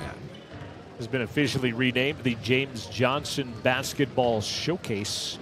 James Johnson, former Cheyenne East star that went to Wake Forest and has played a number of places in the NBA, now specifically for the Indiana Pacers. Big thanks to James Johnson for his sponsorship, allowing our kids to play some hoops on the road here in the capital city.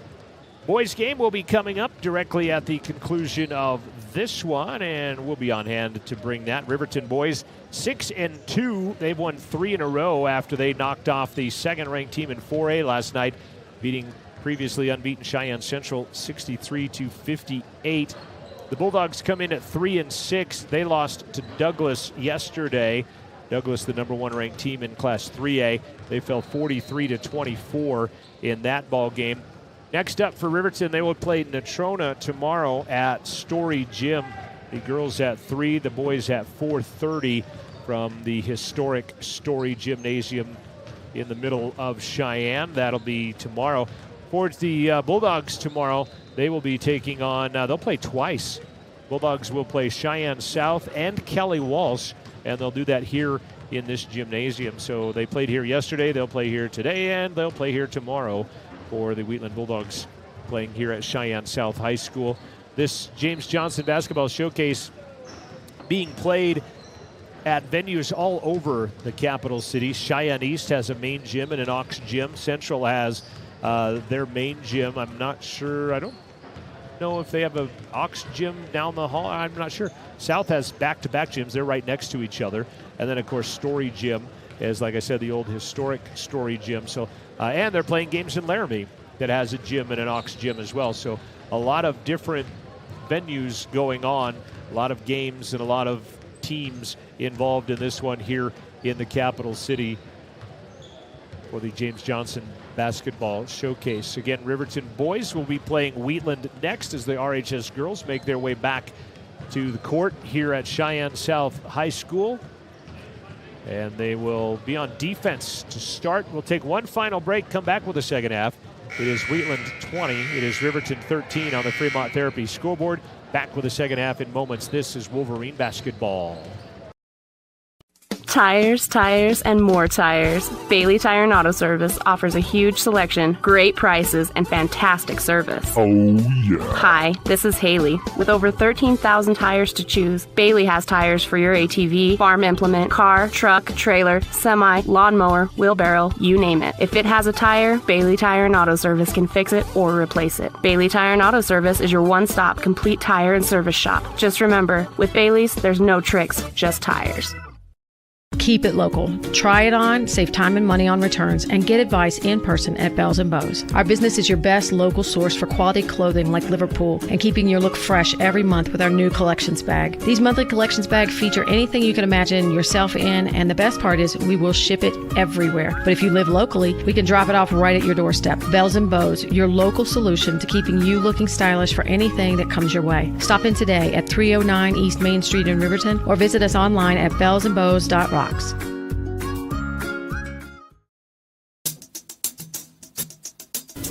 Brown Sugar Coffee Roastery is proud to be a supporter of athletics and student athletes all across Fremont County. Brown Sugar is a locally owned and operated restaurant located in downtown Riverton. Their passion is coffee and locally sourced foods. Be sure to stop in for dinner service and look for a new menu coming soon. Brown Sugar Coffee Roastery. See them online at brownsugarcoffeeroastery.com or stop in at 203 East Main Street, Riverton. Central Wyoming College has a new Bachelor of Applied Science degree in Early Childhood Education. Being a teacher has always been a dream of mine. This degree combines the academic, assessment, and classroom management content that students need to be successful in the classroom. Gain knowledge in how young children grow and develop physically and cognitively, and guide them to social and emotional development. What I really like about the education program here at CWC is that we get a lot of classroom experience. Make your way at CWC. Elevate Rehab in Lander is a proud sponsor of sports in Fremont County. Elevate offers physical and occupational therapy and specializes in hand therapy. Elevate Rehab also offers one-on-one personalized treatment for every patient. Their dedicated team of highly skilled and specialized therapists will help you on your journey back to better health and mobility. Elevate Rehab, 535 East Main, Suite D in Lander. Keeping you connected with Wolverine basketball. We are the County 10 Sports Network. McKay Fegler with 3 fouls. Also Olivia Bradley, Paisley Jackson, Ella Judd, and Haley Engstrom, the 5 on the floor for the Lady Wolverines as they are dressed in their road blacks, cardinal accents, and the white trim. They will face off Brindley Heimsoth, Grace Battershell, Casey Otero, and then Lily Nichols and Jada Graves.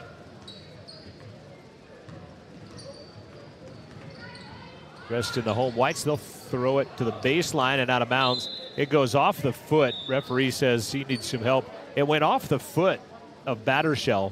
Backside referee says what he thinks, and I think he made the right decision as I watched that bounce off the foot of Battershell out of bounds.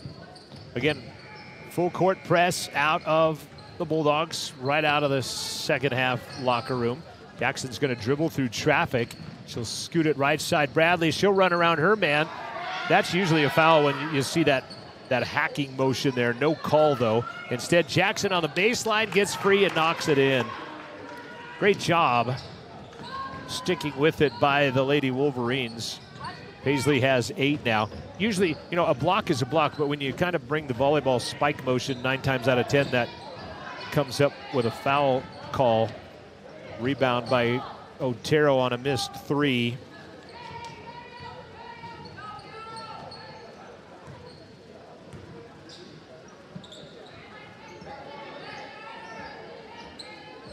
Battershell. Wolverines in a man-to-man. Minute gone by. RHS starts with a bucket. Left side snap the cord for Lily Nichols. Long way down, she buries it. Nice job by Nichols. Jackson runs baseline, nobody stops her. She'll go 15 foot, throws it over the top. And the rebound pulled down by Heimsoth. Here comes Wheatland. 3-on-2, Heimsoth takes it the distance. And Judd with another rebound.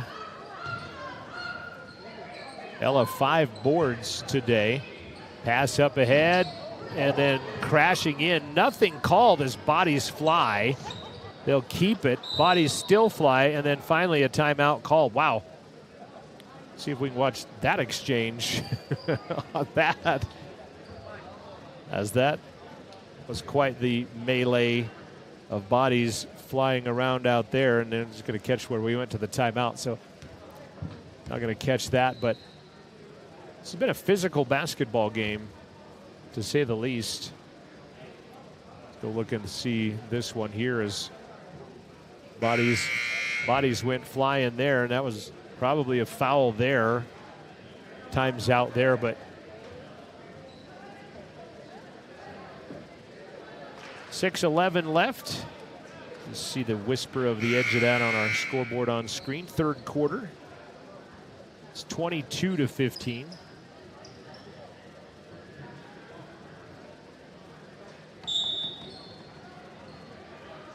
Fegler will inbound it to Jackson. Back to Fegler. They run what's called eagle, and that three sails over the top of the rim. And then they throw it away on the rebound by Graves, and evening out in turnovers.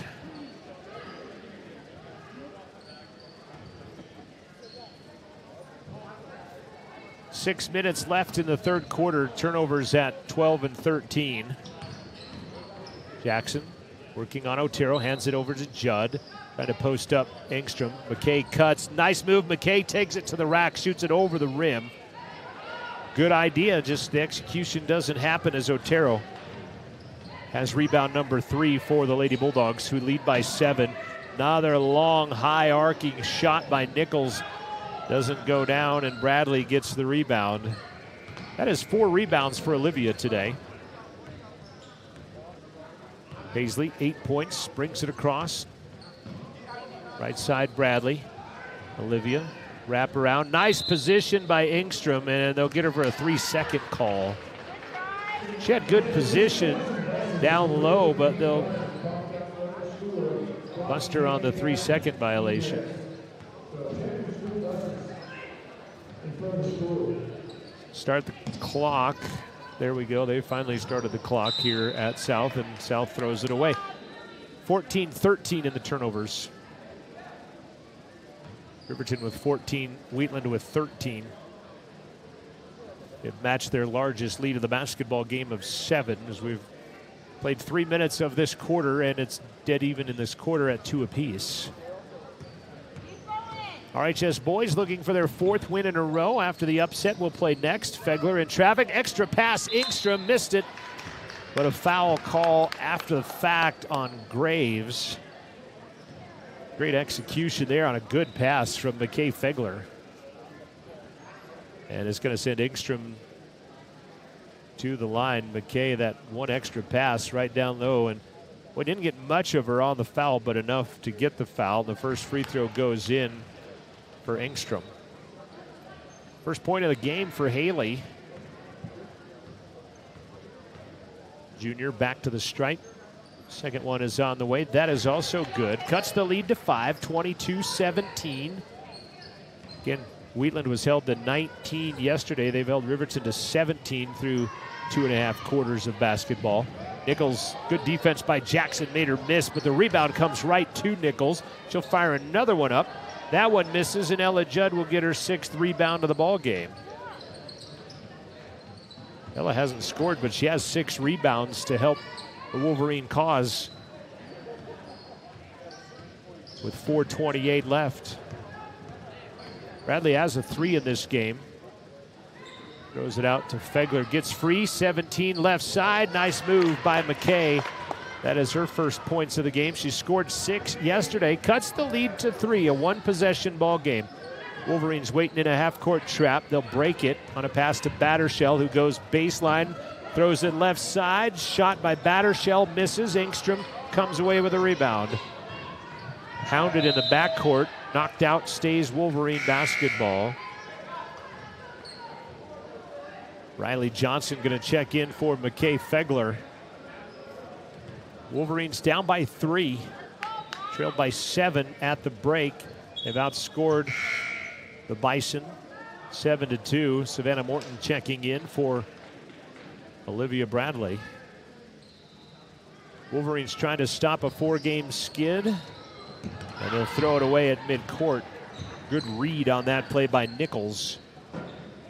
Heimschoth underneath, good offensive possession. That time ends up with a Graves easy lay-in down on the low block, and full court pressure again from Wheatland as they put it back to a 5-point lead. It's man-to-man. They just need to get it in the hands of a guard and let them bring it over as here they come. Driving through traffic, Engstrom stops for 10, rolls off. Johnson the rebound, but she's fouled. Riley going to go back to the free throw line on the Wheatland foul. And it's going to be against Casey Otero. Second personal on Otero. Second team foul of the half on Wheatland. Johnson free throw, and Riley's been there 3 times and she hasn't got one to go just yet.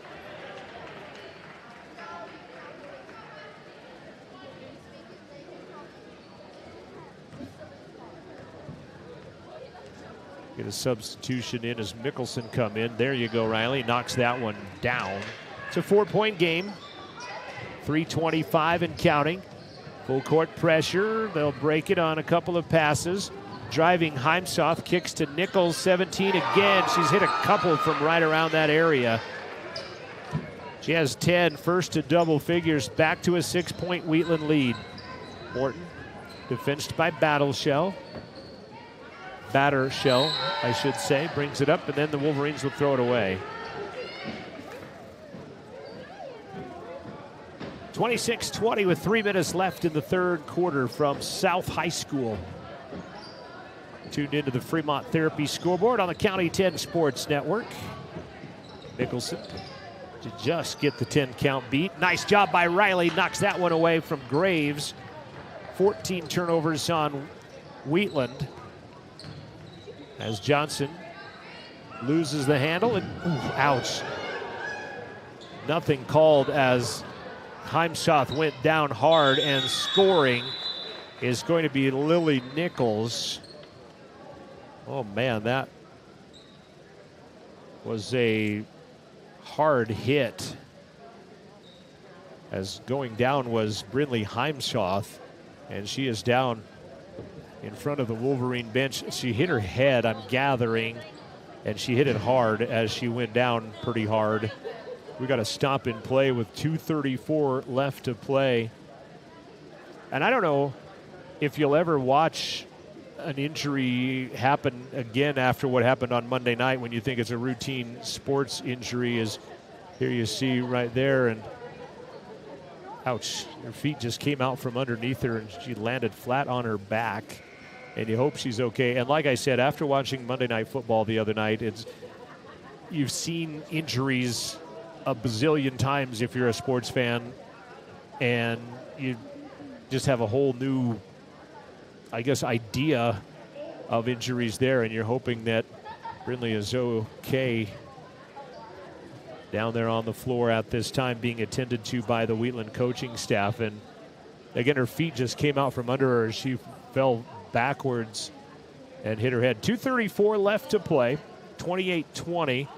And I guess, Thomas, let's take it to a break real quick. We'll come back, and hopefully Brindley Heimsoth is up and moving around and under her own power when we come back on the other side of this timeout.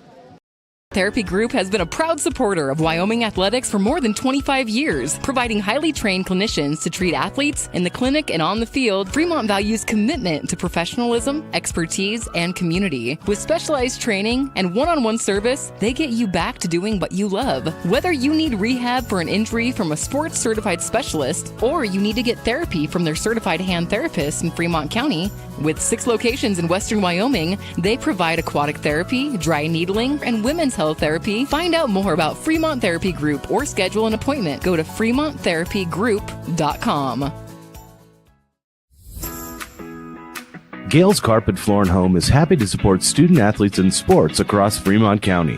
Gales Carpet One Floor and Home has been a Fremont County fixture for decades, specializing in flooring, window coverings, and cabinets, as well as the professional, certified installation of those products. Stop into Gales Floor and Home today at 220 East Main Street, Riverton, or see them online at galescarpet1riverton.com. High Country Hearing Center supports patient hearing health care with a superior standard of practice for our Wyoming families, and we are proud to sponsor sports and student athletes all across Fremont County. High Country Hearing Centers has been serving Wyoming's hearing health care needs since 1979. High Country Hearing Centers will always provide superior hearing instrument technology and standard of care practices to help you stay connected with family and help you maintain a more active and healthier Wyoming lifestyle. Make an appointment today in Lander at 1460 West Main or in Rock Springs at 514 Broadway. We are Maven. We focus on the fundamentals, clean, simple designs with the very best modern materials and technologies. We refuse to compromise our mountain town roots to follow the well-worn path to $1. We choose instead to make game-changing gear and use it in the places and pursuits that inspire us every day. We are Maven, a company focused on the design and creation of innovative products for and by the modern outdoorsman. Lander Medical Clinic and Western Family Care support Fremont County athletics.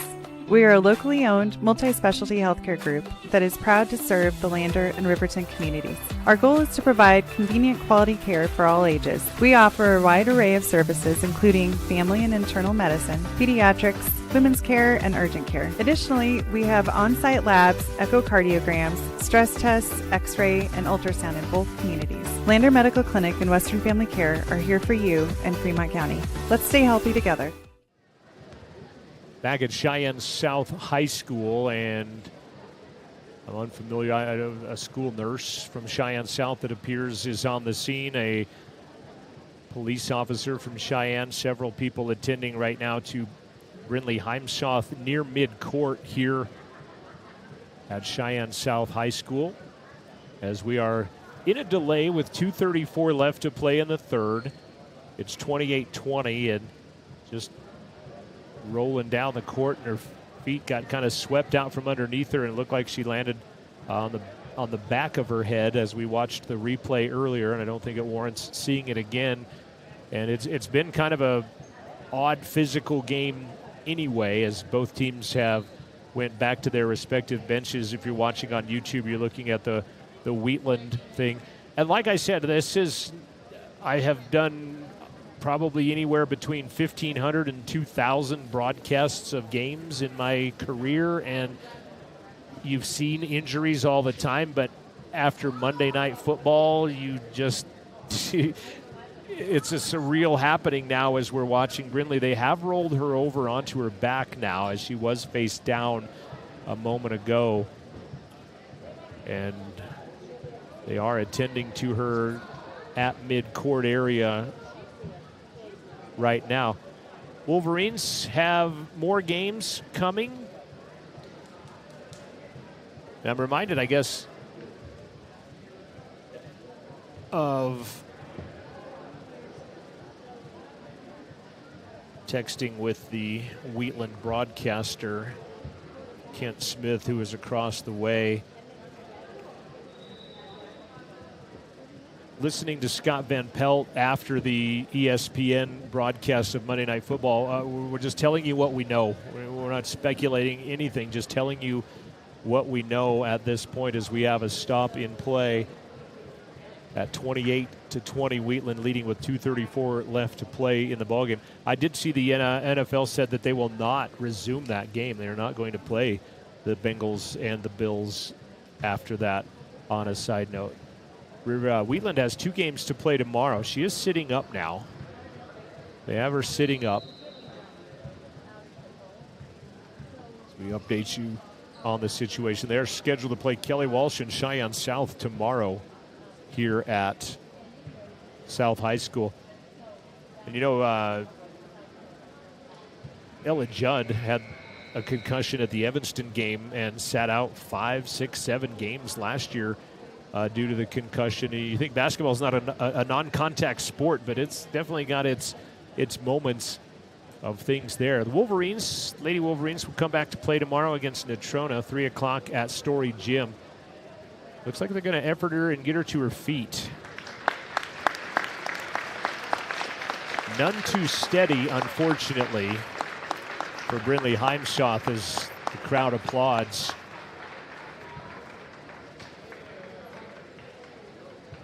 And again, just on her own feet, but not real steady as she'll walk her way to the sidelines. Again, Brindley Heimschoth of the Wheatland Bulldogs, speedy recovery kid. Saw the injury to Ty Sheets yesterday in which he dislocated his left thumb, landed on the referee's shoe as he came back, and he is going to be out for a couple of weeks as he spent most of that game at the ER yesterday. He's got his hand heavily wrapped.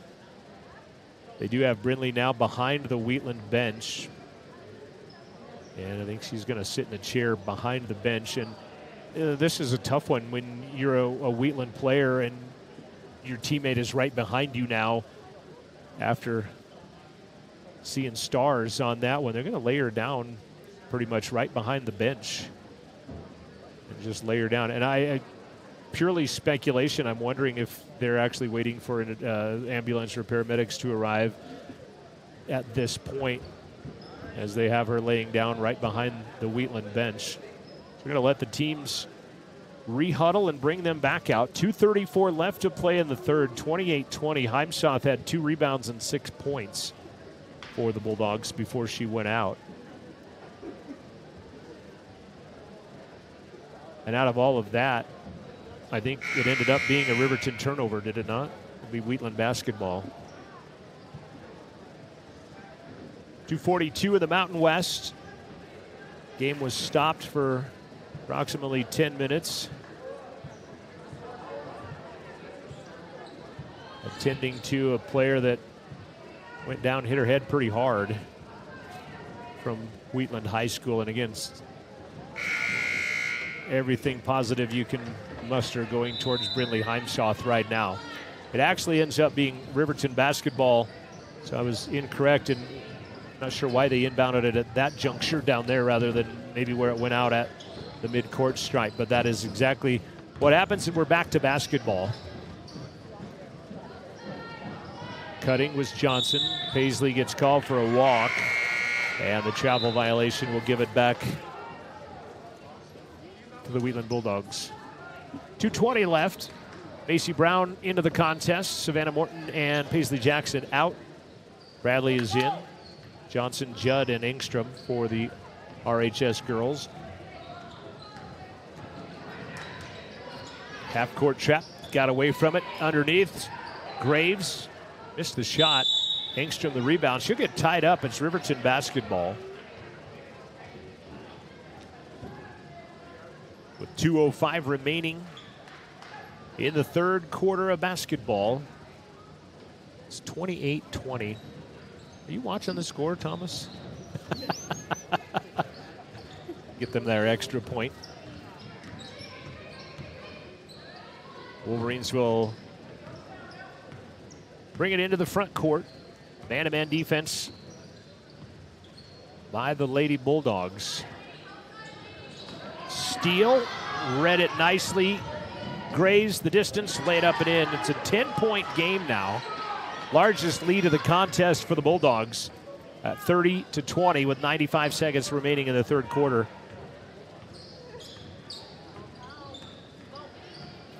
Crossover, Johnson beats the pressure and then throws it off the foot of a player. They'll call a kick as bodies fly. Otero is going to check back in for Wheatland. Checking in for Lainey Gertz. McKay Fegler back in for the Wolverines. Judd will sit. Ella with 6 rebounds here today, leading the Wolverine rebounding brigade. They've out-rebounded Wheatland 24-20. Macy Brown takes the inbound, spins, goes left side Engstrom. So it's right side Engstrom. Tries to wrap around to the low block. Hits Fegler in the paint, flies through. Shot misses. Graves the rebound. Long pass, too hard, out of bounds. They'll turn it over. 1:07 remaining in quarter number 3 on the Fremont Therapy scoreboard. Wheatland with a 10-point lead. Bradley dribbles through traffic, bounces it up ahead, and they'll call it for a travel. And they'll turn it back over with 1:01 left in the third. Boys game follows on 105.1 Jack FM.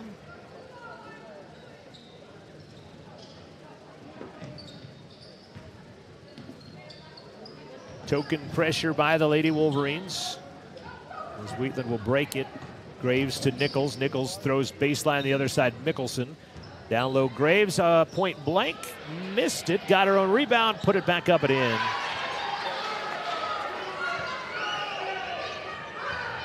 7 rebounds, 8 points. They had Brown open, but took a while to get down to her. 7 rebounds, 8 points for Graves. Bradley mentioned she has a 3 earlier. Kind of thought maybe she'd pull the trigger on that one. Does not, though. 20 seconds left. 12-point game. And the paramedics have arrived to attend to Brindley Heimsoth. Nice move by Johnson off glass. Missed it. Off of South. It'll stay Wolverine basketball. Paramedics have arrived on the scene behind the Wheatland bench now. 5 seconds left. Bradley, 3 seconds, 2 seconds. Fires at the buzzer, left it short. And that's how the third quarter will come to an end. 32-20. Wheatland outscores the Wolverines 12-7 in the third quarter and have built a 12-point lead as we go to the final 8 minutes of basketball. We'll return after this 1-minute break. This is Wolverines on 105.1 Jack FM and the County 10 YouTube channel.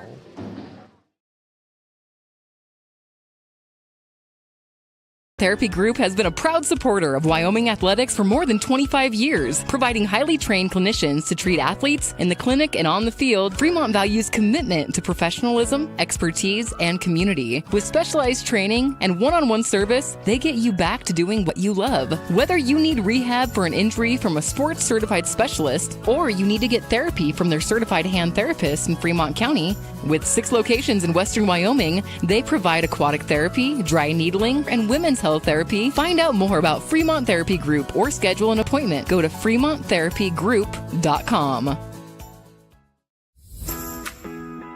Gales Carpet Floor and Home is happy to support student athletes in sports across Fremont County. Gales Carpet One Floor and Home has been a Fremont County fixture for decades, specializing in flooring, window coverings, and cabinets, as well as the professional certified installation of those products. Stop into Gales Floor and Home today at 220 East Main Street, Riverton, or see them online at galescarpet1riverton.com. Hi. Coming back, looking at the Wheatland bench, and you can see the paramedics attending to Brindley Heimsoth behind there as they have showed up here at Cheyenne South High School. And again, game plays on, and you wish the best for her as Nichols drives baseline. Otero fires 3, gets the 3. Casey Otero has 6, and it's a 15-point Wheatland lead. Riverton breaks the press. Macy Brown will score. Job by Riverton breaking the press that time. They get the press on a good pass from Engstrom, and Brown gets the score. Baseline, and ouch. McKay Fegler going to get whistled for a foul on Casey Otero. And McKay will pick up number 4. That is the first foul whistled in the second half on Riverton. In a game that has been as physical as it is, that astounds me. And only 2 fouls have been whistled on Wheatland in the second half. That's a travel violation on Battershell. I'm not saying that's how many fouls have been committed. I said that's how many fouls have been whistled. Just to clarify on where we're going with that. Minute gone by here in the fourth. Bradley throws it into Macy Brown. Her 15-footer falls short. And Otero comes away with it. Nice step through. Saving it. Oh, nice play. Saving that ball by Mickelson. And then Nichols fires a three. No good, and a foul on the rebound. Going to go against Macy Brown.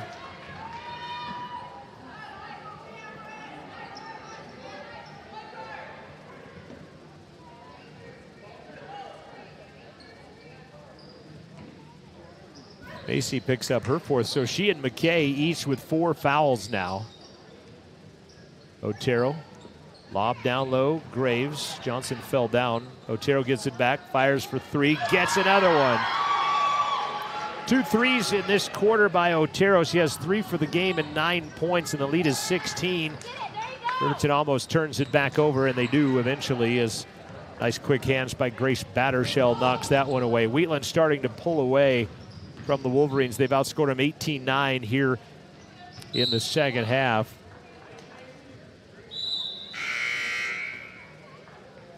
Haley Engstrom in the area. That ball gets knocked out of bounds and will stay. Actually, will go with the Wolverines. Engstrom and Fegler out.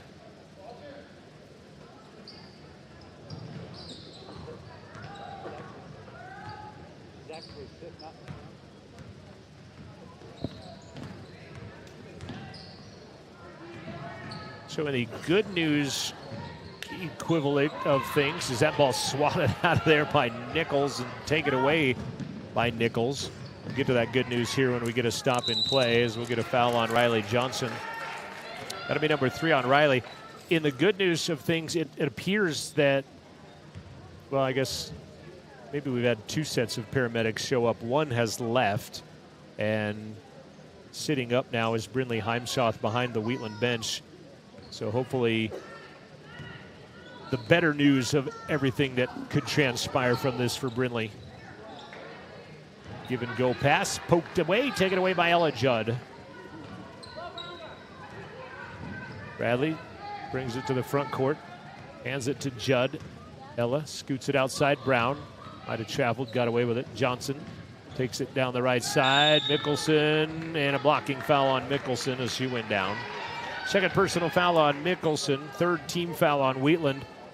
And are they going to give free throws? They will, as Riley 1 for 4 on the day will go to the line.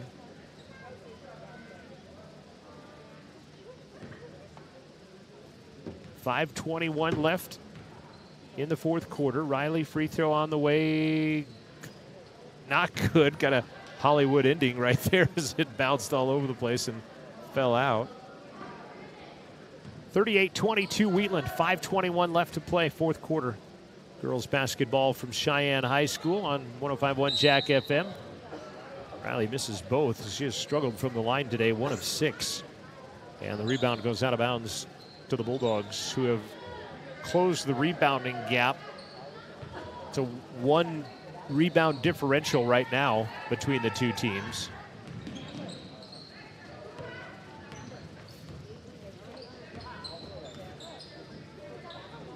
Mickelson takes it baseline. Nobody shuts her off. She'll score it. No, it just falls out. Brown the rebound. That was a good take by Mickelson. Macy Brown with her 2nd rebound of the ball game. Johnson runs down the lane. Nice knifing through a couple of defenders, but misses the shot. Mickelson with the rebound. 4:40 left. Baseball pass, touches Paisley, touches Otero. Oh, goes out of bounds. They'll stay Wheatland. Looked like Paisley got it first, and then Otero hit it next, but Mickelson seeing Annalise Matthews check back into the lineup for the Wheatland Bulldogs. Matthews has it right side elbow, and a travel violation. And we're 1 turnover away from each other right now at 19-18. Wheatland has shot 7 more shots. They've also shot 2 more free throws, but they've both hit the same amount. Jackson to Engstrom. Haley right side runner is good. Nice extra pass by Paisley Jackson to shoot that ball back over. Right there, nice pass, bounce, layup. Nice job by Engstrom.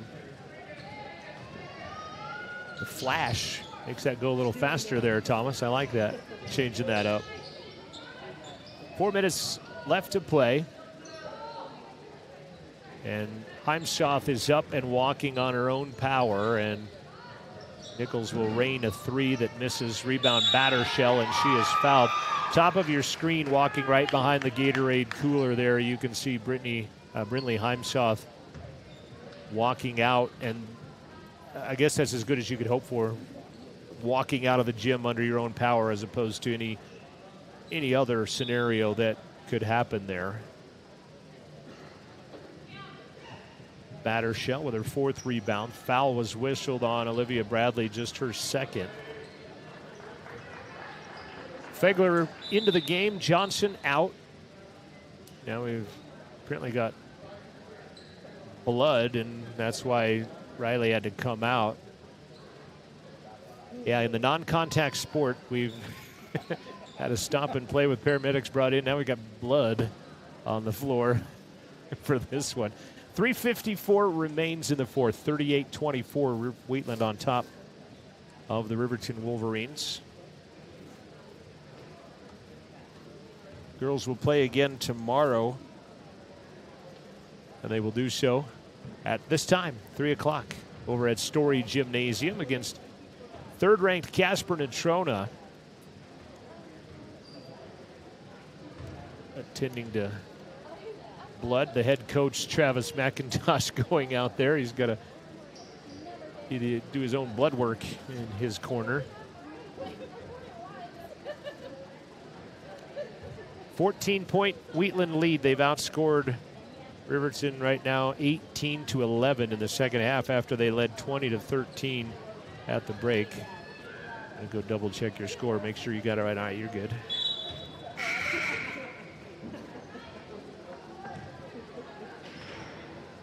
Got our fact-checking department. Quality control, making sure all is well. Speaking of, thanks to Wyatt Barichka back at Radio Control. Games with the Lander Tigers and the Rollins Outlaws got scratched that were supposed to play last night. And at one point they thought maybe they would get him in this week, but I'm not thinking that that's going to happen with road and travel situation. I think Muddy Gap had finally opened up to no unnecessary travel at one point.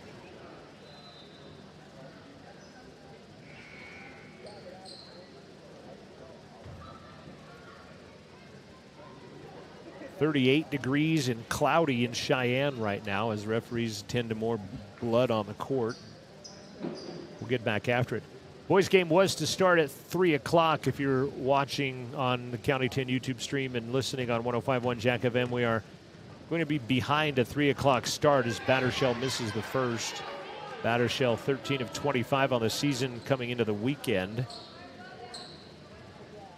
And she is 2 for 3 on the day. Trying to stay 75%, does. 15-point lead by Wheatland. Their biggest lead has been 16. Fegler throws it away as Judd vacated the area, and I think, maybe rightfully so, I think McKay should have just probably dribbled that herself against the man press, but she throws it away as Ella had cleared out. 3:35 left in the contest. Otero. Nichols, back left side, baseline Battershell. Wolverines and Bulldog boys next. Otero back out. Wheatland content, just running some clock right now. There's no hurry with a 15-point lead. Dangerous pass, though. Nichols picks it up and scores it. Boy, to talk about a dangerous pass through traffic. She gets it to go somehow as looking where that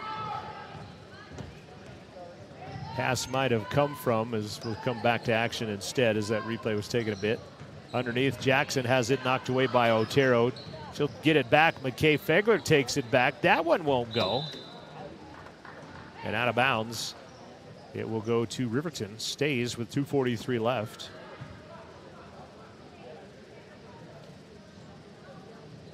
One on each corner of the paint for Fegler.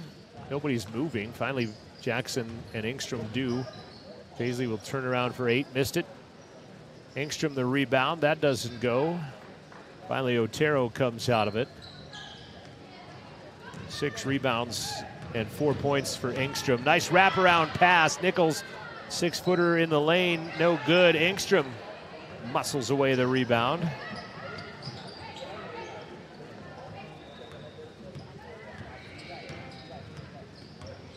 .214 remaining in the contest. Wheatland by 17, their biggest lead of the game, as Engstrom just lost it, and Fegler crashes into Gertz, and that'll be number 5, I believe, on McKay Fegler, who will check out of this ball game with 2:04 remaining in the contest.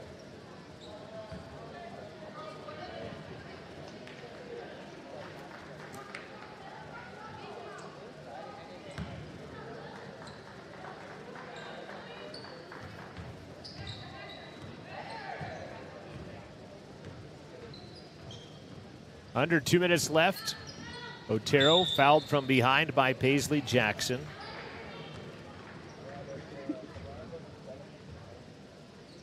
Number 3 on Paisley, number 5 on the Wolverines here in the second half. Actually, the 6th team foul on RHS.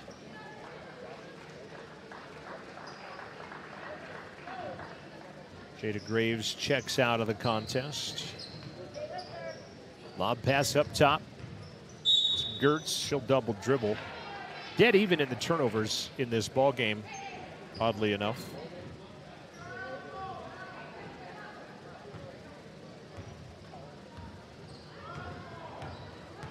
Minute 45 left to play. Rebounding has almost been dead even as well. It's just Wheatland has hit 6 more shots. Nice save by Leesburg, but it will go to Wheatland.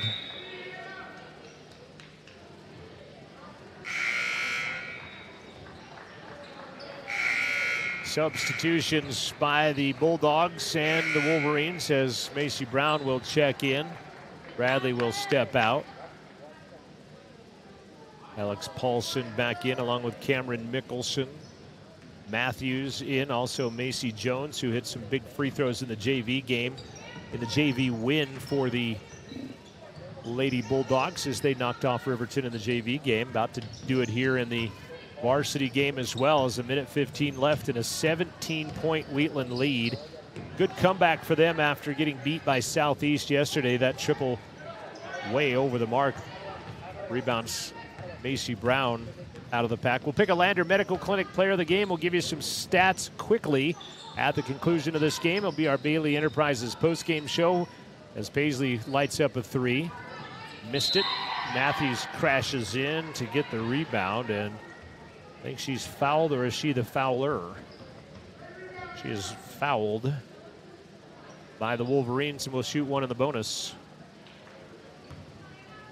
Taylin. Yep. 2 on Leesburg.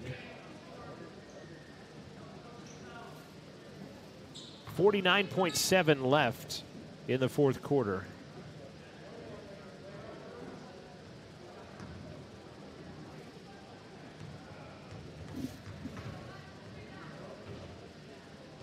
Matthews' free throw is good.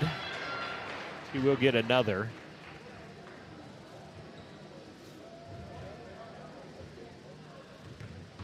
(42-24).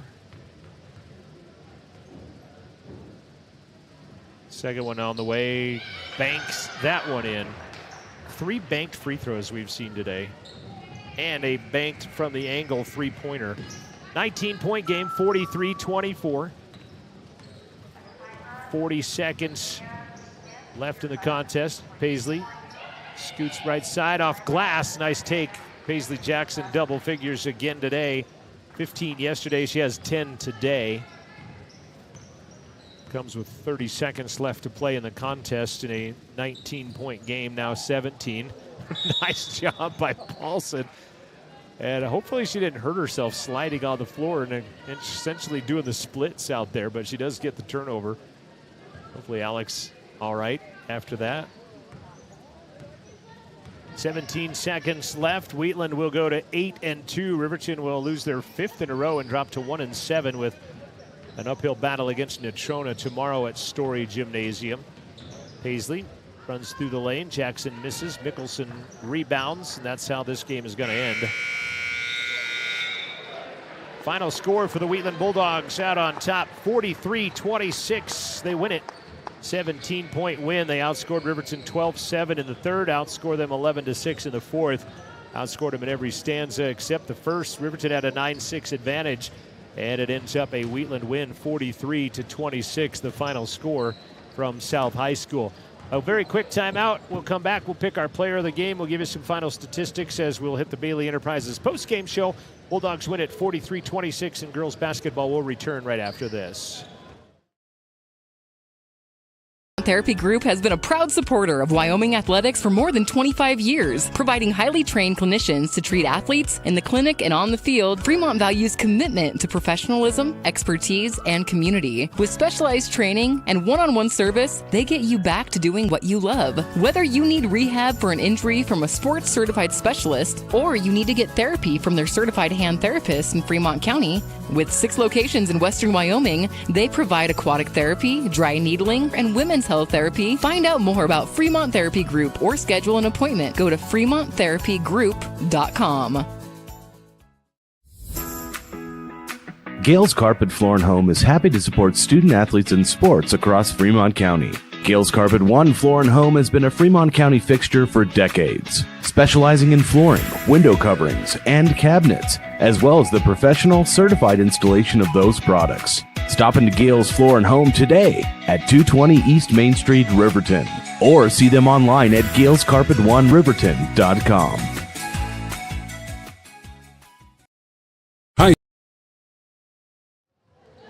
Welcome back to South High School, the Bison, home of the Bison. Wheatland wins it 43-26, the final score. Quickly leading scorers for Riverton. Paisley Jackson had 10, 4 points for Macy Brown, 4 points for Haley Engstrom. Haley also had 7 rebounds in the contest. 3 points for Olivia Bradley, 2 points for McKay Fegler, 2 points for Taylor Leesburg, 1 point for Riley Johnson. And going to go, I'm going to need you to stay here because I got to do a timeout real quick. Going to go with Ella Judd as our player of the game. She didn't score, but she had 6 rebounds, and that was kind of in the meat of the contest when the contest was still, I guess, in doubt, if you would. 6 rebounds for Ella Judd today. I'll go with her as our Lander Medical Clinic player of the game. Wheatland wins it 43-26. In 1 minute, we'll have an interview with head coach Bo Sheets as we'll switch gears to the Porters pregame show. Ladies fall 43-26. Back in a minute, the pregame show. Head coach Bo Sheets next on the County 10 Sports Network. Tires, and more tires. Bailey Tire and Auto Service offers a huge selection, great prices, and fantastic service. Oh, yeah. Hi, this is Haley. With over 13,000 tires to choose, Bailey has tires for your ATV, farm implement, car, truck, trailer, semi, lawnmower, wheelbarrow, you name it. If it has a tire, Bailey Tire and Auto Service can fix it or replace it. Bailey Tire and Auto Service is your one-stop complete tire and service shop. Just remember, with Bailey's, there's no tricks, just tires. Keep it local. Try it on, save time and money on returns, and get advice in person at Bells & Bows. Our business is your best local source for quality clothing like Liverpool and keeping your look fresh every month with our new collections bag. These monthly collections bags feature anything you can imagine yourself in, and the best part is we will ship it everywhere. But if you live locally, we can drop it off right at your doorstep. Bells & Bows, your local solution to keeping you looking stylish for anything that comes your way. Stop in today at 309 East Main Street in Riverton or visit us online at bellsandbows.rocks.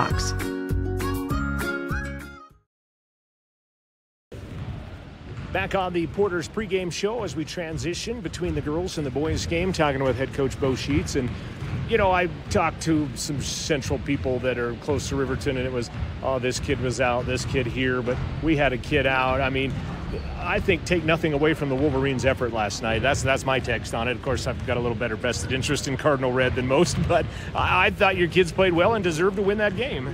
I did too. You know, nobody was complaining when they were up 12 about missing anybody. So, you know, credit to Central. They have a really good team, you know, lots of kids that can play, and they showed that throughout the game. I was really pleased with how our boys down the stretch got those plays that we talked about and kind of secured the victory. let them enjoy it until 3 o'clock this afternoon, and then they're back on it. And you got to look on paper. You should be heavily favored. You took care of business in this gym last year on this team, but you still got to go out there and execute and play for 32 minutes. Yeah, nobody told Wheatland that they were supposed to just roll over and let us come in and do our stuff. So you got to enjoy the victory, because that's a big part about sports, is being able to enjoy those good games just as much as you kind of beat yourself up in the games where you don't play well. So yeah, enjoy it. The fun part about tournaments is we don't get a ton of scouting on every team you play. You get a little bit, and then you play basketball. So excited to see what the boys will do today. And Wheatland typically runs a really good 2-3, and this year maybe a 1-2-2, take you out of some of the things, slow the game down a little bit. So that's what we expect from them. Keep that 40% three-point shooting then and see what happens. I thought maybe you just go back to practicing once a week then from here on out. Like we said, it's a player's dream. You just come out and play the game, and sometimes as a coach, sometimes you can't overcoach things. So, yesterday's kind of proof of that when you play hard and play together, good things happen. Well, and you mentioned in the post game, at one point, the boys got down and you let them ride it out. And by golly, if they didn't come and right the ship themselves. For sure, yeah. There's some unwritten rule in basketball that when a team scores 6 or 8 or for sure 12, points in a row, you have to call a timeout. And, early on, they came out and scored well against us. And, our boys responded well at the beginning of the first and the beginning of the third when Central was playing really well. I also haven't seen an 8-point trip down the floor like we saw yesterday as well. Right. No, there's not too many 8-point plays. I wish we had some, but really pleased, to come out and knock off the number 2 team, play really well to start the tournament is kind of what we were hoping for. Did you see some of the things, like you said, you were going to transition in and out of defenses and things like that in some of your other sets? Did you see that come to fruition in the game last night? A little bit. I didn't feel like our 1-3-1 was as good as I'd hoped early. Coach Quayle said we did some good things with it. They just scored. And so a lot of times, your feeling is dictated by the score. If you're getting beat by quite a bit, you feel like you're not doing anything well. And sometimes you're doing things well, just the other team is doing some good things too. So we didn't transition in and out as much as I'd hoped. Our man was better. And so kind of going down the stretch, being able to, when a team gets comfortable with your man, switch it to your zone, and then the same thing when they're used to your zone. Without much scouting, what you talked about their defense a little bit. What else do you know about this team today? Yeah, again, the Pruitt kid they had last year was really good, great scorer, kind of led 3A in scoring a couple different years, and they don't have that kid, so they're more balanced this year, and probably see both a 1-2-2 and a 2-3. All right. Wish you the best of luck. And last question. We just talked with Ty, and I asked him if he was playing. His arm's heavily bandaged up, and he's a little more optimistic than you are, but it doesn't sound like we'll get him back for a week or so at least. Yeah, I don't, until we get him looked at next week with some of that soft tissue and ligament stuff, we'll just have to kind of play it by ear. And we've got, Paige does a great job with our athletic training position, and so kind of depend on what they have for advice. He would like to be back today, but sometimes those medical people know what they're talking about.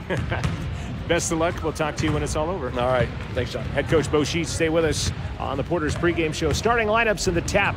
Wheatland, Riverton, day 2 of the James Johnson Basketball Showcase from Cheyenne South High School on the County 10 Sports Network.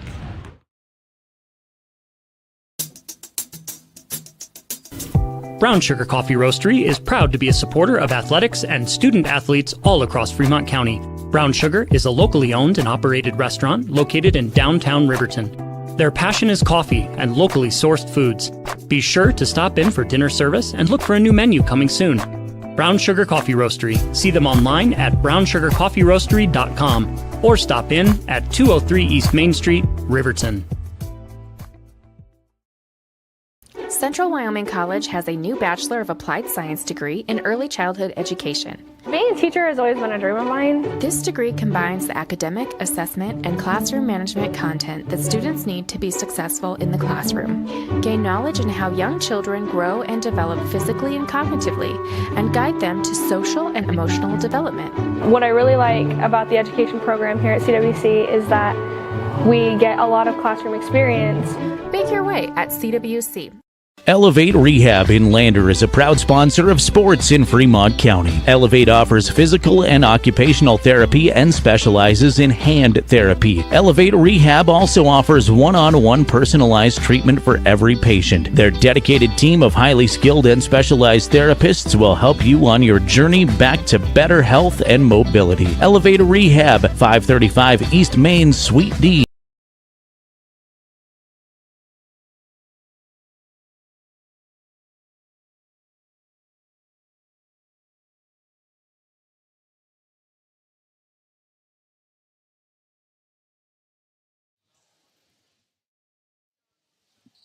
Welcome you back to South High School.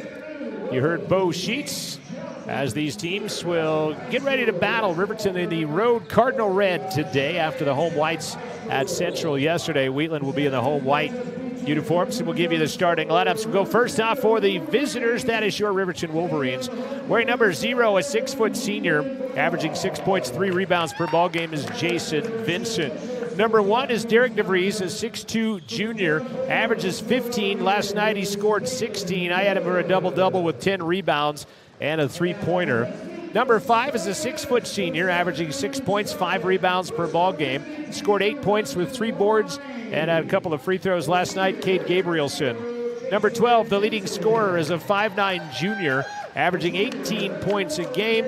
He had 5 3-pointers in the ball game last night as he scored the majority of it last night for the Wolverines is Parker Paxton. And number 14, a 6-foot senior, averaging 4 points, 3 rebounds per ball game. And he had 5 points, hitting 3 for 4 from the line, including the clutch free throws down the stretch. Last night, Nathan Hutchison, I was trying to work in, you can't spell clutch without Hutch, but it doesn't really work out that way. But he did hit the big free throws yesterday. J.P. Anderson, he's 5'11", a senior, scores 10 points a game for Wheatland. Wearing number 3 is Lee Razor. He's a 5'11 junior, scores 4 points, 3 rebounds per ball game. Bryce Stenson, their leading scorer, is 5'9". He is a junior, wears number 12. Jacob Heiss wears number 24. He is 6'4" and a sophomore. And also number 25 is Eric Suko. And Suko is listed at 6 foot and a senior, averages 3 points, 5 rebounds per ball game. And again, it's the Anderson and Stinson show. Anderson has scored 20 in a game earlier this season. Stinson has 17. Mick Cochran in his 18th season at the helm of the Wheatland Bulldogs. He took them to a runner-up finish in 2011, third in 2012. They did not qualify for state last year, going 8-16. We're missing our cameraman, apparently, as Gabrielson will take it in the backcourt, and Riverton will step up and start it off as Vincent works down the lane. He'll kick it out to DeVries, steps into a 3. That one skims off the iron, and the rebound by J.P. Anderson. Riverton got their first crack at it, and they come up empty. Man-to-man defense by the Wolverines. Paxton out there guarding Anderson. That's Razor. He has Vincent on him. Now to Stinson. Actually, excuse me, that's back to Anderson. Razor wearing the orange shoes, hands it back out to Heitch as the Bulldogs work in their offense. Nathan jumps a pick and almost gets the steal from Anderson. Anderson kicks it in the corner to Stinson. He's got orange shoes on as well. He and Razor both with hunting blaze orange shoes. In traffic, back up top. Wolverines digging in on defense, playing on defense for almost a minute now. As Heisch with it, hands it back up top to Anderson. Jump, get a switch as Gate almost gets a steal on that one. Running the arc is Stinson. He'll almost throw it away as Suko goes back to get it. Wolverines playing on defense now for about a minute and a half of this first quarter of basketball. Digging in on D. This is a team as they'll get past Cade and score does Stinson. That was a good pass as he sneaks in on the baseline and scores. A long, lengthy possession on the first one by Wheatland, and they end up with the basketball with a score. Vincent loses the handle on it as Heisch ends up with it. First turnover of the game on the Wolverines. Jason just had that one bounce between his legs. Razor to Heisch. Back to Stenson's hands. Again, he's their leading scorer, and now they've switched. The Wolverines have switched up their defense. Driving with it, Anderson turns around over Paxton and is going to get fouled by Parker. Wait, a kind of an auspicious start for the Wolverines to begin. Played a minute and a half, actually almost 2.5 minutes of this first quarter on the Pepsi scoreboard, the Fremont Therapy scoreboard. Get our sponsors correct. Is Anderson going to the line? First is on the way and good. He's a 59% free throw shooter. He shot 27 of 46 coming into the weekend. As a team, they're 55%. As Anderson makes the first and the second. Draven Monroe going to check in quickly, and he'll come in for Nathan Hutchison. Wheatland's going to sit back in the half-court set. Wolverine girls fell just a bit ago as they lost to Wheatland 43-26. Wolverine boys down 0-4 right now. Paxton gets free at the top, pass, makes a shooter, but he'll dribble it in for 15. Miss it. Rebound scoots out. Gabrielson ends up with it. And the Wolverines will reload. Driving Vincent, score it, but they'll put it on the ground and say it's a foul on the way, so no basket. Will be Wolverine basketball out of bounds on the Wheatland foul, their first. It belongs to Lee Razor. Bounce to the low block, Monroe. Has Anderson on him. Dre gets a quadruple team. Cade thought about a three, doesn't. Instead goes low block, shovels it back out to DeVries. Cross court, Vincent. Try on the way for three is good. Vincent gets the Wolverines on the board. And it's 4-3, Wheatland out in front. 4:55 left first quarter on the Fremont Therapy scoreboard. Stinson to Razor, back out top to Anderson. Now Razor again. Wolverines look like they might have switched up their defense this time down the floor. And a travel violation on Heisch will be the first turnover of the game on Wheatland. And it'll give back to the Wolverines a chance at a lead this time down the floor. Derek will bring it across.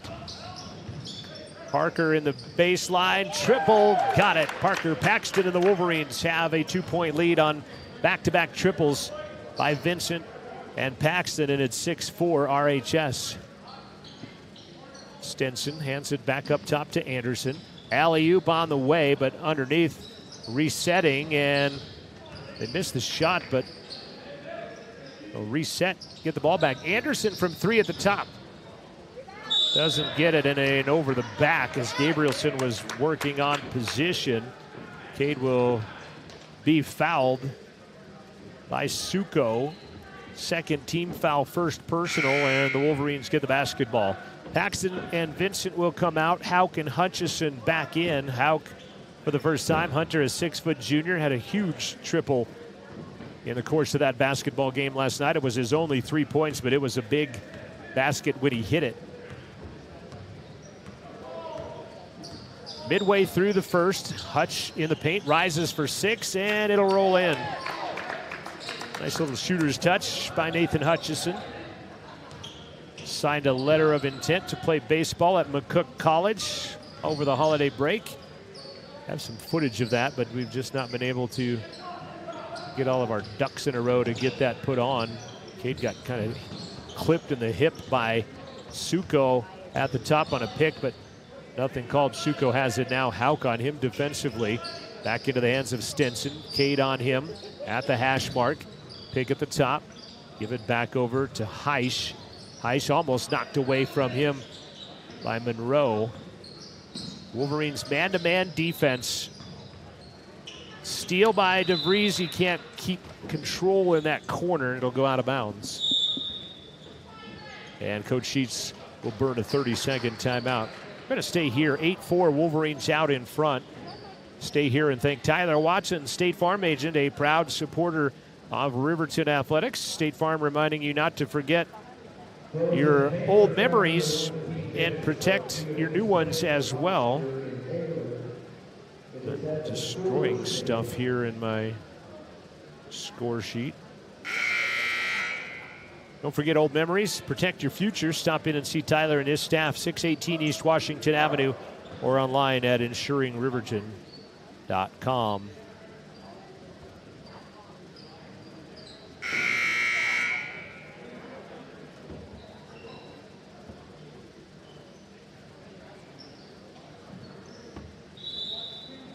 Four low for the Bulldogs as they will trigger it in. They'll launch it up top to Stenson. Gabrielson on him. Wolverines have the Bulldogs doubled up. Riverton averages 63 points a game. Wheatland averages 43 as they'll get the turnover. Hauk might have traveled, scoots it back to Hutchison for three. Front of the iron. Rebound by Monroe. Draven will step out for a long two-pointer. That's no good. And coming away with the basketball is Bryce Stenson. And now a timeout called by Mick Cochran almost immediately. Thanks to Gamble's on Main Street in Lander. Shane, the owner of Gamble's, has truckloads of furniture waiting just for you. Delivery is always free within 30 miles of the store. That includes all of Riverton. Check them out online, landergambles.com. Also, a big thank you to Lander Medical Clinic and Western Family Care sponsoring this broadcast. Staff at their clinics in Lander and Riverton reminding you not to ignore those annual wellness visits. Make your appointment at Lander Medical Clinic or Western Family Care, and let's stay healthy together. 2:30 left in the first quarter on the Fremont Therapy scoreboard. 8-4 the score, thanks to Jason Peterson stepping in and assuming some duties. Got an update on the young lady from Wheatland that they stopped the game and they we're not going to take her to the hospital, so that is the good news, I guess, is the injury was bad and it hurt, but not as bad and hurt as it could have been, as DeVries almost knocks that one away. Jason and Parker checking in. First whistle, next whistle, I guess. Stenson goes baseline, actually goes to the free throw line. Shut off there. Hunter jumps the pick, driving with it, losing the handle, and a travel call on the Bulldogs. Anderson. Vincent and Paxton back into the game. Gabrielson will get his first breather, as will DeVries, with 2:08 left to play.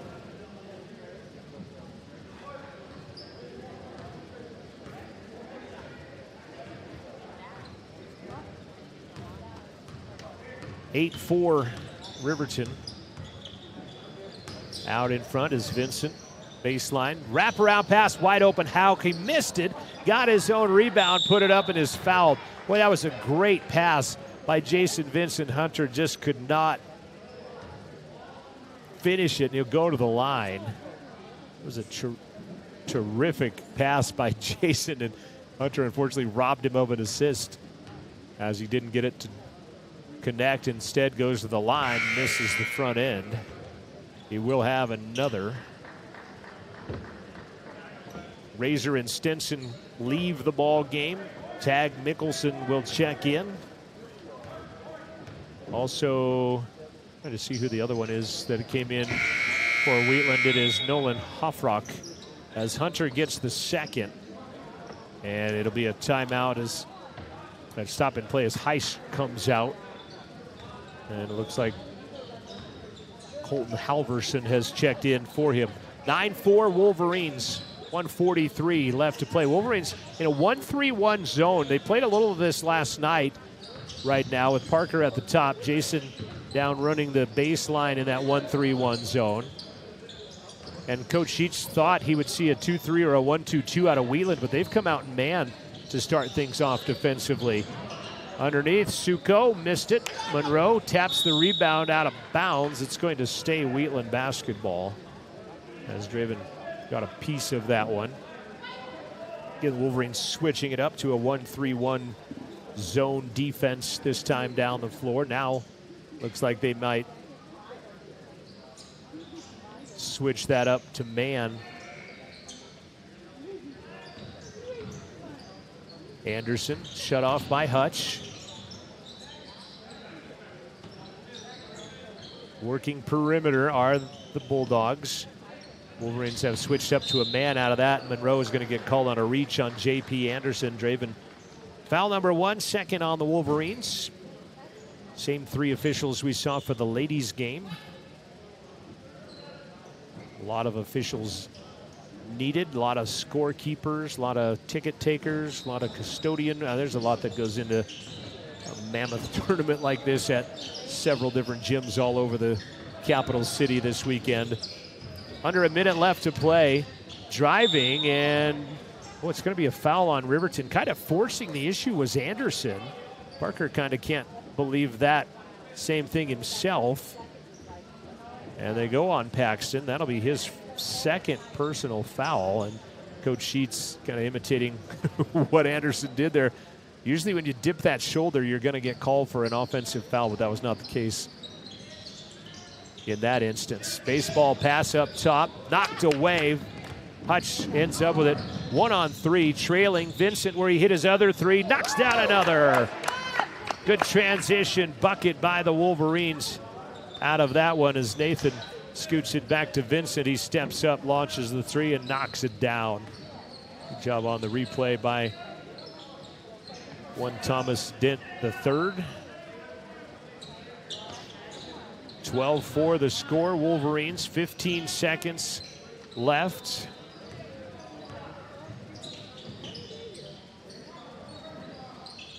Seven seconds now.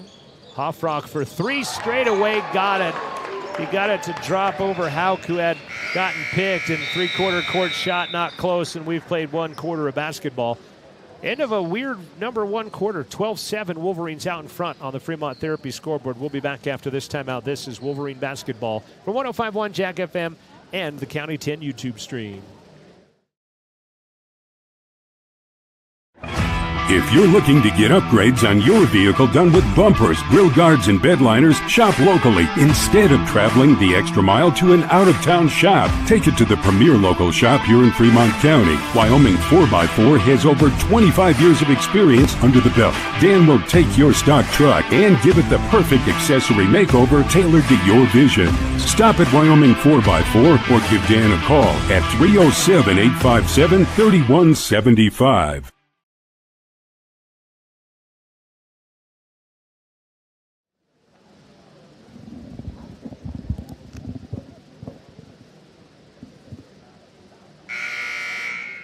Your home for Wolverine basketball all season long. 105.1 Jack FM and on the County 10 YouTube stream. 12-7 Wolverines out in front of the Wheatland Bulldogs. And they've done it a lot from the arc. 3 of 5 from the three-point line are the Wolverines right now. 4 of 9 in the quarter. 2 of 5 overall for Wheatland. 1 of 2 from the arc. They have hit 2 of 2 from the free throw line, have the Bulldogs. Wolverines' biggest lead has been 8. Wheatland had a 4-point lead to start the basketball game. Mickelson, high corner, back to Mickelson. Wolverines, Hoffrock with it. Gabrielson kind of got out in no man's land, had to scramble to get back into position as the Wolverines back in a man-to-man defense. Good jump by Monroe to stop that one. Back up top, Mickelson. Mickelson hands it off. Gabrielson looking for his man. Baseline 3 on the way. Good, nice play. Nolan Hoffrock has 2 3-pointers, and he cuts the lead to 2. Monroe up underneath, lost the handle, turned it over. Bulldogs back out the attack with a chance to tie it up or take a lead with a triple this time down the floor. Vincent, Monroe, Paxton, Hutchison, and Gabrielson, the 5 on the court, dressed in cardinal red. Mickelson, baseline, stopped there, misses. And the rebound by Nathan Hutchison. And here comes RHS, cardinal red, back on the attack. Gabrielson got in traffic. They'll tie it up. It's going to go Wheatland basketball as Cade turns it over as he got caught in traffic. And they tie him up. DeVries will return for the Wolverines. Stinson back in, along with Jacob Heisch. Well, they gave the arrow the wrong way. It's not going to be a turnover. It is only going to be Wolverine basketball as they keep it on the arrow. Lob pass up top to Vincent. Jason gives it up to Gabrielson, right side corner. Back to Jason. Nice cut, but he missed the lay, and he got knocked to the floor. And the rebound pulled down by Lee Razor. Bulldogs back the other way. Stenson hands it off left side angle to Razor. Razor back up into the hands of Halverson. Now Stenson. Wolverines back 1-3-1 zone again. They're mixing it up. Poked out of there by Dre Monroe. Nice job as they tried the entry pass. 5 turnovers on the Bulldogs. And Monroe sparking that one. Kate trying to set a pick up front. Trailing at the plate. Kick it in the corner. Left side Monroe. Draven jump stop underneath and a foul on a rejection by Heiss. Will send Dre Monroe to the free throw line.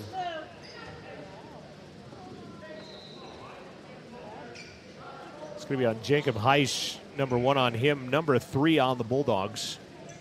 6:03 left first half. Fremont Therapy scoreboard. 12-10 Wolverines. Wheatland with a triple in this quarter, making it a 3-0 quarter so far, till Dre's free throw on the way does not go in, unfortunately. Hauk will come in for Monroe after this free throw attempt, if it's good. Draven firing, getting, and coming out of the game. 13-10 Riverton. 6 minutes left first half. Wolverines trying to win their 4th in a row and take a little bit of momentum into a big matchup with non-conference opponent Natrona tomorrow at Story Gymnasium. Lob down low. Hoffrock throws it back up top. Good ball movement as Stinson shut off. Finds a wide open player underneath, but good closeout by Hauk. Couple of rebounds. They miss both, but they get a couple of boards. And they will reset. Bulldogs corner, almost throws it away. Driving Razor gets it, scores it. The play had drawn Cade out, and Razor was leaning the other way. And he gets past him and he lays it in. 13-12. DeVries penetrates back up top. Parker for 3. That one will miss the mark. And the rebound by Heiss. Wolverines by 1. Parker almost gets the steal. Baseline corner to Hoffrock. Back up top to Razor. Shovels it with one hand over to Stenson. Touch pass down low. Halverson in traffic. Back up top. Razor. He'll fire a 3. Misses. Gabrielson with a box out, but DeVries ends up with a rebound. Good job by Derek. Had the double-double last night. 16 points, 10 rebounds by my stat keeping. Penetrates. Baseline. Hauk. Hunter. Throws it other side. Jason. Can he go 3 for 3 there? He doesn't. He instead loses the handle. Paxton up top. Gabrielson. Cade dribbles to the baseline, shovels it back to Parker. 13-12 Riverton. Fadeaway 15. Parker misses. And coming down with a rebound, Lee Razor. Midway through the second period, but this one just does not have a flow to it at all at 13-12. Hauk almost gets a steal. Instead, Heiss picks it up, scores it, and Wheatland has a lead. Third lead change of the ball game. 14-13 Bulldogs.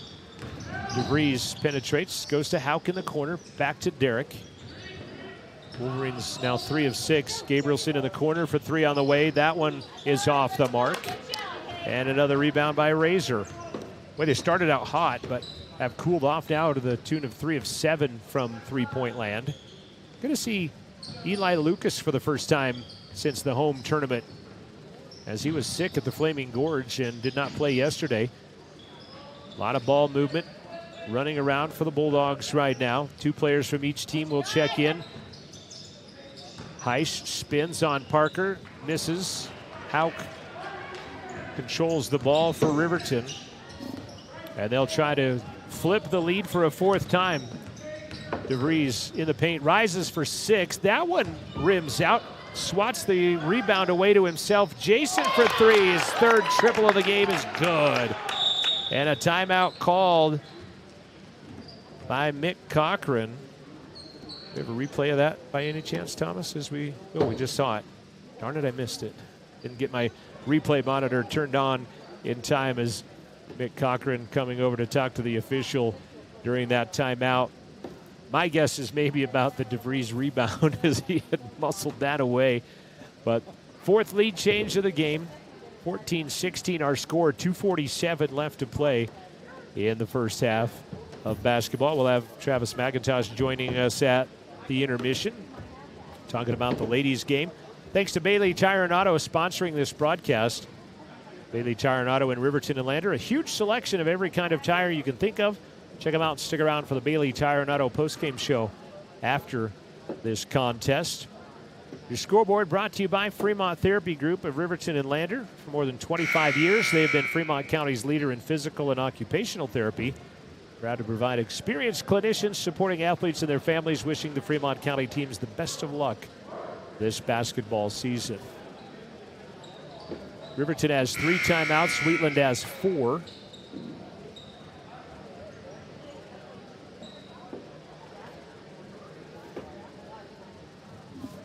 With 2:47 left, DeVries and Paxton going to pick him up at midcourt.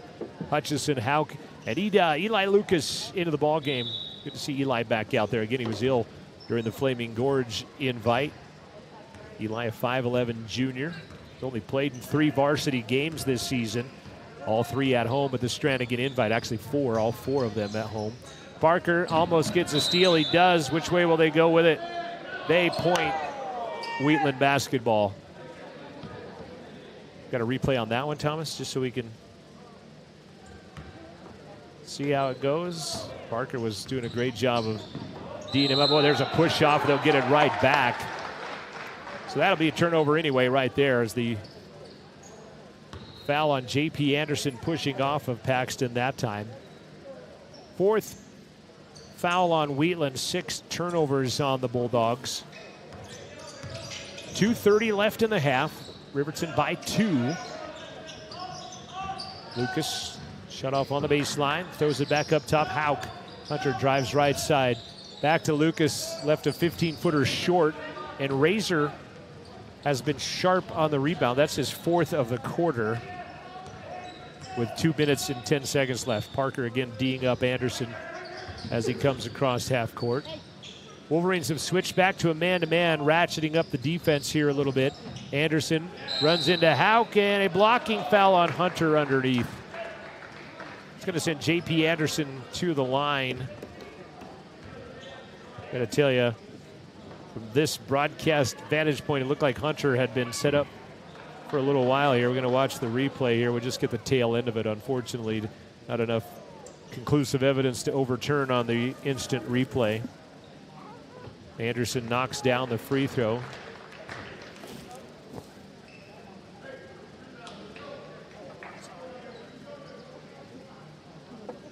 Have another. Try to tie the game. On the way, and does. First tie since zeros. 4 lead changes in the contest. 16 apiece with less than 2 minutes left. DeVries driving, throws it away right into the hands of Eric Succo. 3rd turnover on Riverton. 5 of 16, 31%. Wheatland 5 of 13, 38%.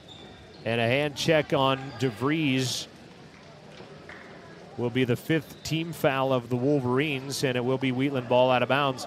Gabrielson, Vincent, Monroe coming in. Lucas, Hauk, and one more has got to come out. DeVries comes out with them. 94 seconds left to play in the first half. Tied up at 16 apiece. Stenson. Good offensive execution that has been worked for by the Bulldogs thus far, making the Wolverines work on defense. Heiss hands it back to Stenson. Runs past the double team. Nice open look underneath. Pump fake, bank, bucket. Good by Heiss. That was a nice looking play from Stenson as he gets it to go. Baseline to Monroe. Draven in traffic. Shovels it back up top to Parker. He'll have it lost from his hands. Pinballs around and taken away on the fourth turnover of the game by the Bulldogs. Fourth turnover of the game by the Wolverines, taken away by the Bulldogs in case my grammar wasn't correct. Less than a minute left. First half, Wheatland by 2.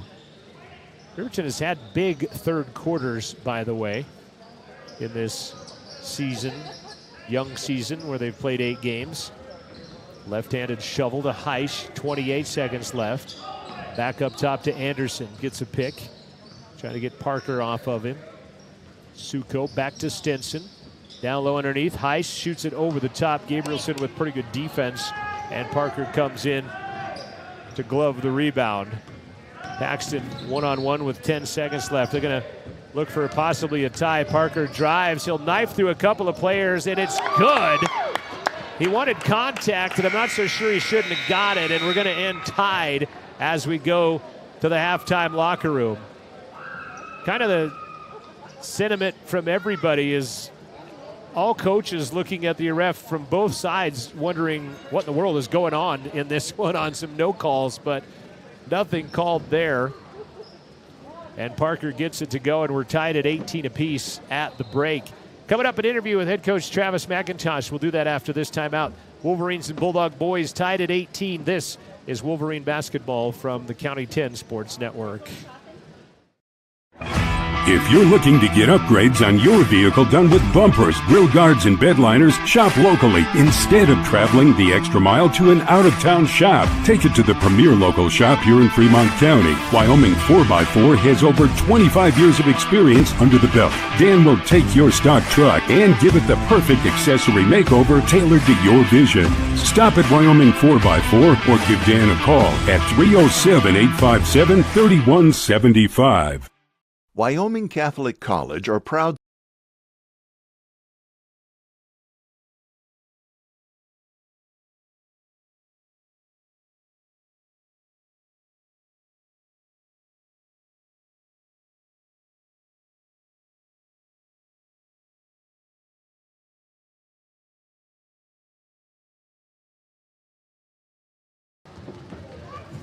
We return to Cheyenne South High School. The Wolverine boys tied up with the Bulldog boys at 18 apiece. Right now, Riverton led 12-7 at the end of one. They get outscored 11-6 in the second. And it will be Wheatland basketball to begin the second half. We're talking with head coach Travis McIntosh of the RHS girls. They came out short 43-26. And, you know, Coach, you get a 9-6 lead at the end of the first quarter, and things are going your way. And at the end of the game, you look at stats, turnovers almost dead even, rebounding almost dead even. It's just this game ends up being a 17-point ball game. How does that go? I guess what do you point to in it? You know, I guess it comes down probably to the foul shots. You know, in the end, and probably they made a little bit more second chance baskets on the offensive end. They probably had a little bit more boards, and you know, we didn't clean up. We went to that press there a little in the second half, and they kind of beat us. We didn't have our rotations down. So and they shot pretty well, 41%. They hit 5 more shots than you did. They also hit a few more triples than you did, I guess, to make it happen out there. But again, I think you have to be encouraged, taking some bright spots away, that you saw basketball plays happening, just not the ball ending up through the cylinder like you would like. Well, and that's just it. Is what I told the girls is like we're going to have days where we don't shoot the ball well, but there's one part on the floor that you can play consistently in the same way with the same effort, and that's on the defensive end of the floor. And I just don't think we matched their intensity, and they wanted a little more than we did, and that's unfortunate. But, you know, again, I said we're not flushing the game, we're learning from the game, and just to get better, because that's what we're here to do, is to get better as basketball players and then move forward to see where we're at when this conference season begins. Della, our player of the game, she had 6 rebounds. She didn't score, but she had 6 rebounds. And I thought when those 6 rebounds came was kind of in the balance of the game when hadn't been decided yet. They were pretty big rebounds that were much needed, and hopefully we see more of that from her. Yeah, and yeah, she did. I thought you're exactly right from what I'm trying to recall without seeing any film yet. But those were huge rebounds because it limited them to one possession and one shot. And it gave us the opportunity to go down and then make a basket. And, you know, you know, the turnovers did play a little bit of a key, but not great. It was just more of a gnat type pressure and you know, and just flustered us a little bit here and there. But, we got some really good looks from 2-point range, and they just did not fall. Right, and that's what I was saying. Basketball plays just didn't go through the cylinder. Yeah. I thought your team will get better, I think, of that pressure the more they do it as well. Yeah, and that's just from some inexperience, and they just need to play more too. So, but there's always something we can improve on and get better. Unfortunately, it doesn't get any easier tomorrow when you face a team like Natrona at Story Gym, if you'll look ahead to tomorrow for us. Yeah, and but what a great opportunity too. Yeah, absolutely. It's just another day to lace them up, and they're a human and they're a team too, and they, like I tell the girls, they put their socks on one foot at a time too. They don't just jump right in them, and Wheatland boys are feeling that on the Wolverine boys right now. Yeah, and that's high school basketball. So we'll go out and we'll play hard, and we just got to find that consistency to play hard for 32 minutes. All right. Appreciate you coming up. How sub-varsities? Talk about your other couple of teams, how they're doing down here. Yeah, sub-varsity, our JV got beaten by 1 earlier today. It was a really good ball game, and they did an outstanding job. They should have probably pulled it out, but again, a learning experience. And right. Then our Frostmores have won. They're 2-0. They beat Central last night. They beat Central. They played really well, and then they went on and they beat today. They played Cheyenne South. In fact, but they got them by 20 or so. Very good. Yeah, very good. Thanks for keeping us up to date. We'll chat with you tomorrow over at the old legendary Story Gymnasium. Yeah, that's a fun place to play. That's so cool. It's a big gymnasium that's not going to be very full, unfortunately, with two non-teams from town, but still going to be a nice chance for them to play in that. So, Travis, thanks for coming by. Good luck tomorrow. Hey, thank you. Go Big Red. You bet. Travis McIntosh, head coach of the RHS girls. They fell 43-26 earlier today to the Wheatland Bulldogs. We're at the intermission here. It's 18 apiece in favor of the clock, I guess, right now. Nobody's gotten this one done right now. Riverton led 12-7 after 1. They got outscored 11-6 in the second. Wheatland is led by, committee, basically. Hoffrock has 2 on the 6, rather, on the 2 3-pointers. Heisch and Anderson with 4 apiece. Stinson, their leading scorer, with just 2. Razor has 2 in the contest. For the Wolverines, Jason Vincent has 3 threes. He has 9 points of the Wolverines' 18 right now. Parker Paxton has 5. Monroe has 1. Hauk has 1. And there was a 2-point basket in there that I did not get recorded. It was Nathan Hutchison that did that, so I want to make sure I get that in the ledger as well. And we're at 18 apiece, Wheatland and Riverton. Riverton 6 of 17, 35% from the floor. 4 of 8 from the arc. That is still 50%. You'll take that every day. It doesn't seem like they've shot that well, but they are 4 of 8 from 3-point line, 2 of 4 from the free throw line. Wheatland 6 of 15 from the floor, 40%. They've shot 2 less but made the same amount as the Wolverines. 2 of 4 from the free throw, 2 of 4 from the arc, 4 of 4 from the free throw line. And we are deadlocked at 18 apiece right now. Rebounding in favor of Wheatland. They've out-rebounded the Wolverines 11-8. Riverton has 2 from Derek, 2 from Cade, 2 from Hunter. 4 for Lee Razor to lead the way for Wheatland. Both teams making their way out to the playing surface for the second half. 18-18. And again, in case you missed the game yesterday, wondering where Ty Sheets is, Ty walking across the middle of the court right now with a left hand heavily taped up, almost casted after dislocating that left thumb in the JV game prior to the Cheyenne upset last night for the Wolverines. But third quarter has been a good one for the Wolverines. In fact, I have done a little research on that, and that is their highest scoring quarter, averaging just over 17 points in the third quarter for the Wolverines. So we'll see if that comes to fruition. We'll come back. Second half of basketball is next, tied at 18s, and it will be Wheatland basketball as we return on 105.1 Jack FM and the County 10 Sports Network. Xander's One Stop of Lander wishes the best of luck to all student athletes and sports teams throughout Fremont County. Xander's One Stop has it all: clean gas, ethanol-free fuel, diesel, a variety of household and automotive needs. Stop in for the very best in snacks, lunch, dinner, and much more. plus the best liquor selection. And now lottery tickets for the Cowboy Draw, Mega Millions, Powerball, and Lucky for Life. It's all here at Xander's One Stop, 730 East Main, Lander.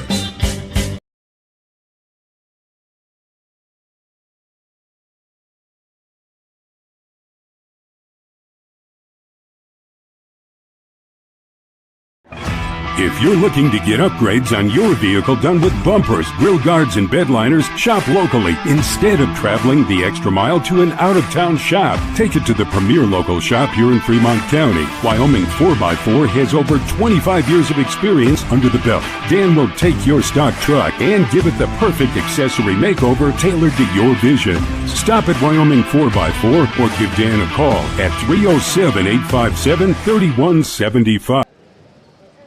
Don't forget to click like, subscribe, and turn on your notifications.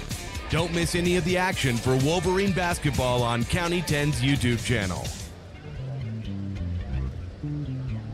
Wheatland coming out with Anderson, Razor, Stenson, Heiss, and Suko, the same five that started the basketball game, dressed in white, blue numbers, and blue trim with some gold accents.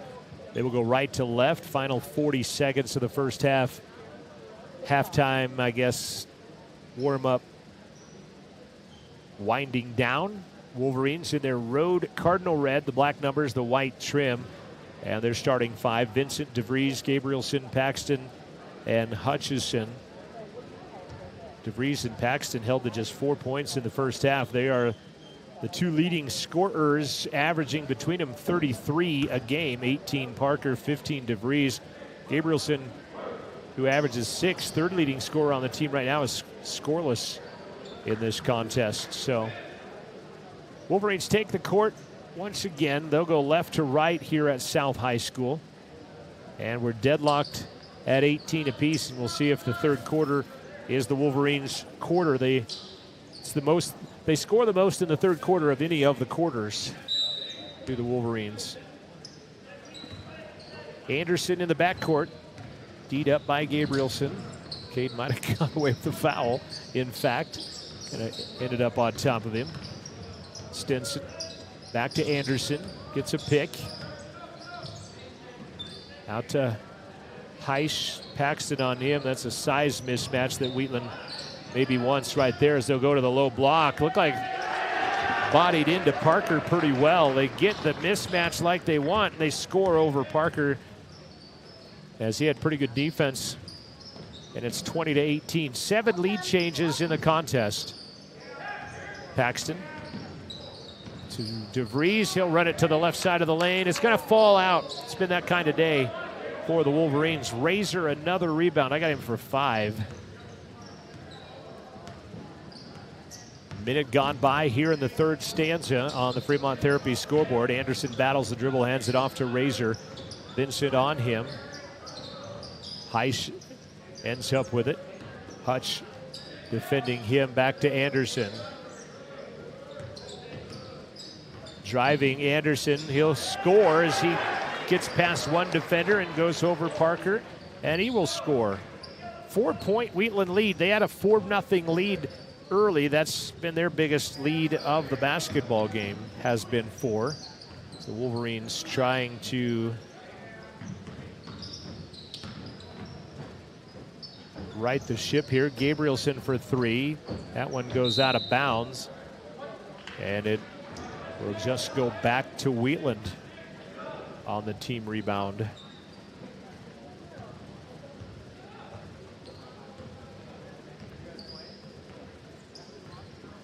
Wolverines 4 of 9 from the arc. Brody Dale's going to check in for Riverton. Falling down, that'll be a travel on Razor. It's kind of a skating rink on the floor a little bit, especially in that area. We've seen a number of kids, saw one do the splits from the girls team earlier, kind of in that neighborhood there. Wolverines down 4. Gabrielson comes out. Brody Dale has checked in his place. Brody hands it out to DeVries, goes baseline, shut off there. Pass makes the shooter, throws it at the feet of Vincent. He'll fire it up for 6. Missed it. DeVries pushes it right back up. Out to Jason for a triple. That one will not go, and Heiss will clear the rebound. Wolverines now 4 of 10 from three-point land. Trailing by 4 to the Wheatland Bulldogs. Anderson runs right into Hutchinson. They'll call it a travel violation, and they'll give the basketball back to Riverton. 8 turnovers on the Bulldogs. Riverton has 5 more shots than Wheatland, but Wheatland has made 2 more than Riverton has. Wheatland shooting 47%, Riverton 27%. Parker to DeVries. Derek rises for 17, left it short. Stinson, another rebound.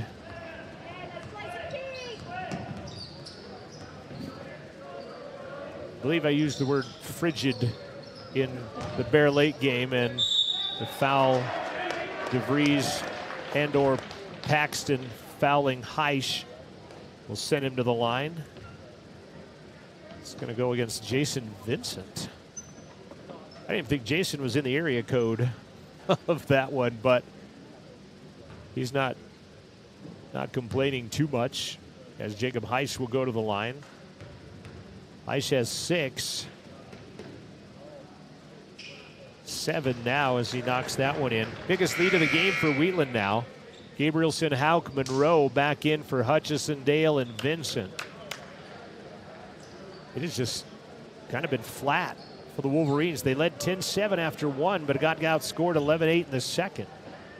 Now they've been outscored 5-0 here in the third quarter. Talked about the third being their quarter, and so far they're getting outscored 6-0. As second half shooting for the Wolverines, they're 0 for 6 to start the third quarter. Paxton drives in, rises for 10, gets it. Nice job. Patented Parker pull-up right there.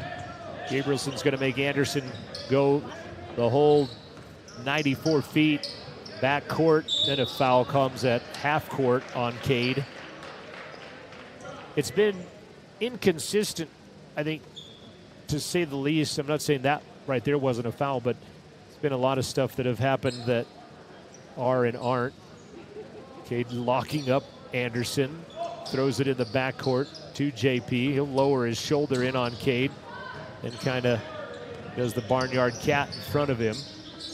Trying to fluster him a little bit, and I think possibly could be working, but Anderson gets it back. Steps up, ball knocked away by Monroe, taken away by Draven. He's got Hauk trailing, gets it underneath to him, steps back, misses. DeVries will put up the rebound and one. DeVries the put back and the bucket, 5 rebounds, and the first points of the game for Derek DeVries. And one, and the Wheatland foul is whistled on J.P. Anderson. That will be his second. Razor checks out. Mickelson, actually it's Hofrock, checks back in. Derek, 3-point play, good. 5-0 run by the Wolverines after Wheatland had scored the first 6 of the quarter. It's a 1-point contest with 4 minutes left here in the third quarter on the Fremont Therapy scoreboard. Appreciate you tuning in to the County 10 YouTube stream and on 105.1 Jack FM. Your home of the Wolverines, at home and on the road. That's a travel right there. Cade hounding him and being allowed to do so by the officials. Back out top, Hofrock to Stinson, lost his footing on the ice rink out there. Hands it back over to Hofrock. Stolen away by Hauk. Hunter wraps around to Dre. He's going to get tackled, and that's going to be a foul. It has been a physical game all the way around.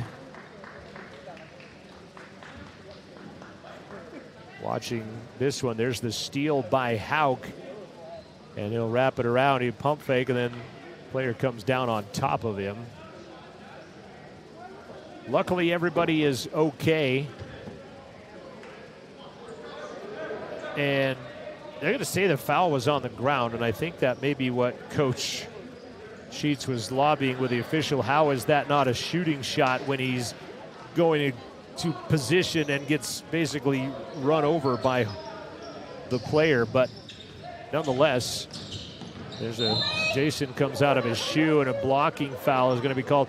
And it gets to a point where you can't rein it in anymore, and it becomes way too physical, and it's kind of at the tipping point right now for the officials to, I guess, find some consistency in what they're doing out there to help this game along for both teams so that somebody doesn't get hurt.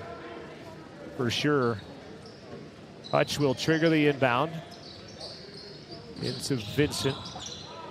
Vin puts it on a bounce, throws it in the corner. Hutch, he'll run past his man, bodies his way in. He's going to miss the shot. He's thrown to the floor, and they'll call it jump ball, and it's Riverton basketball. Great job, Nathan, to go in there and battle for the rebound as he gets thrown to the floor in a wild one. As you see him, he just pushed off. It might have been a foul, and then he and Razor tangle up, and Nathan gets thrown to the floor. He's going to come out.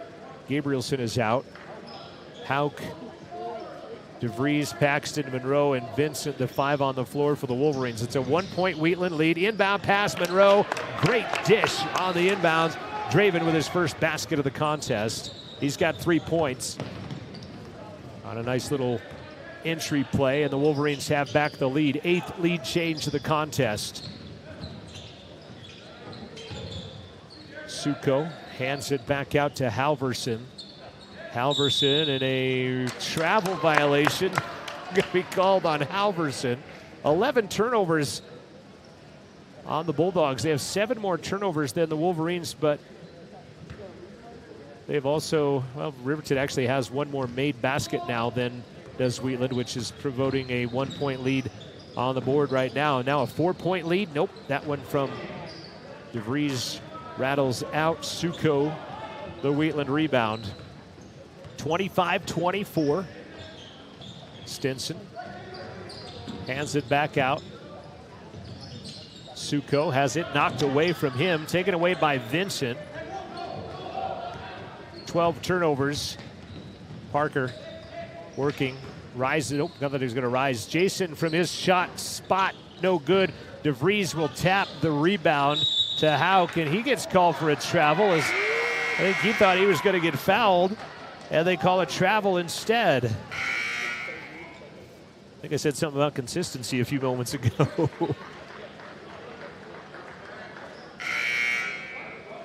And again, Hauk comes out. Brody Dale is in. There's 6 Wolverines on the court. They got to get somebody out as Dre Monroe will come out. And let me clarify this, too. I don't think the officiating is of any consequence of why this game is a 1-point game right now, but it's to a point where has it gotten as physical as it has, and you don't want to get anybody hurt out there. And I think for the players' safety is where that consistency needs to come from.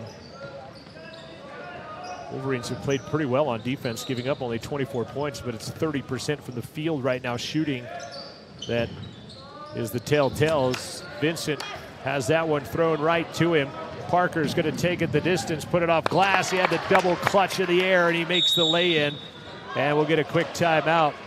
Nice play all the way down the floor that time for Parker. He does a double clutch that and lay it up, and he puts it in. 1:22 left in the third. The Wolverines out in front, 27-24 here on the Fremont Therapy scoreboard. Porter Supply in Riverton reminding you that cold weather is here for a while. They have everything you need to heat your home with wood, gas, or pellet stoves this winter. Porter's on North Federal Boulevard in Riverton and at portersmvs.com. Tyler Watson, State Farm agent, a proud supporter of Riverton Athletics. State Farm wants to protect your future. Stop in today, 618 East Washington, or go online to insuringriverton.com. And thanks to Wind River Internet, providing our web stream this evening. County 10 YouTube channel and Maven for their optical assistance.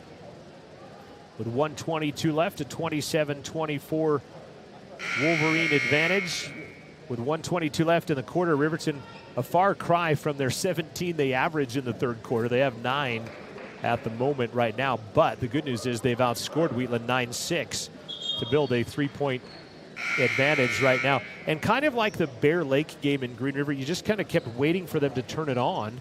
And they kind of did at one point, got a lead in the late third, but ended up letting it evaporate, and Bear Lake came away with that win. Just one of 2 wins over Riverton. Now we've got blood timeout again as the official has the spray bottle in her hand over on the left side of the gymnasium. We got to stop and play while we clean up some more blood on the bricks. Medical staff from Cheyenne South High School coming over. Getting a lot of neutral games being played like this one, as the games are being played at Central, Story, East, and South. And they're going to bring both teams back over to their benches as they continue blood detail. About the time they do that, they have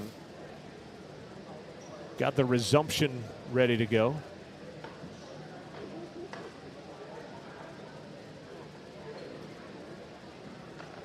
And maybe they don't, because now they've brought another blood detail out onto the court.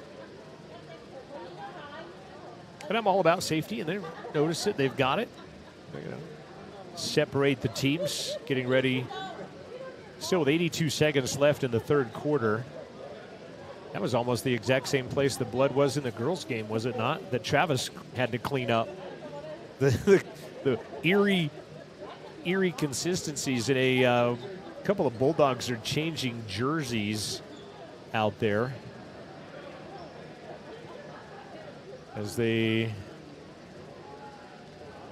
have changed jerseys.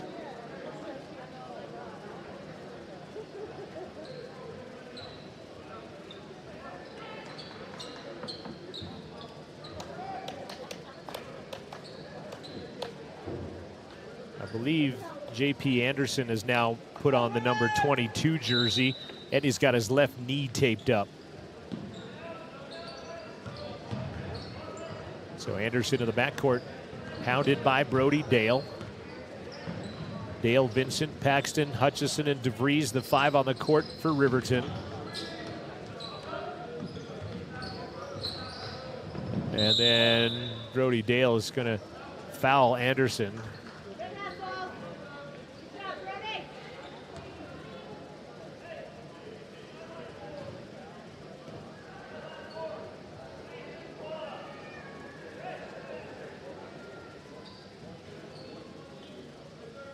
They went on. Did they give that to Nathan Hutchison? It's his first, so apparently they did. I thought Brody's the one that knocked him off his pins. Inside of a minute remaining. Third quarter, Riverton by 3. Razor, nice steal by DeVries. He read that and took it away. Parker for 3, bury it. Sparked by the steal by DeVries, Parker Paxton gets free on the other end and lets it rain. It was good that he did, because there was nobody home but Bulldogs, and an offensive foul will now be called on the other side.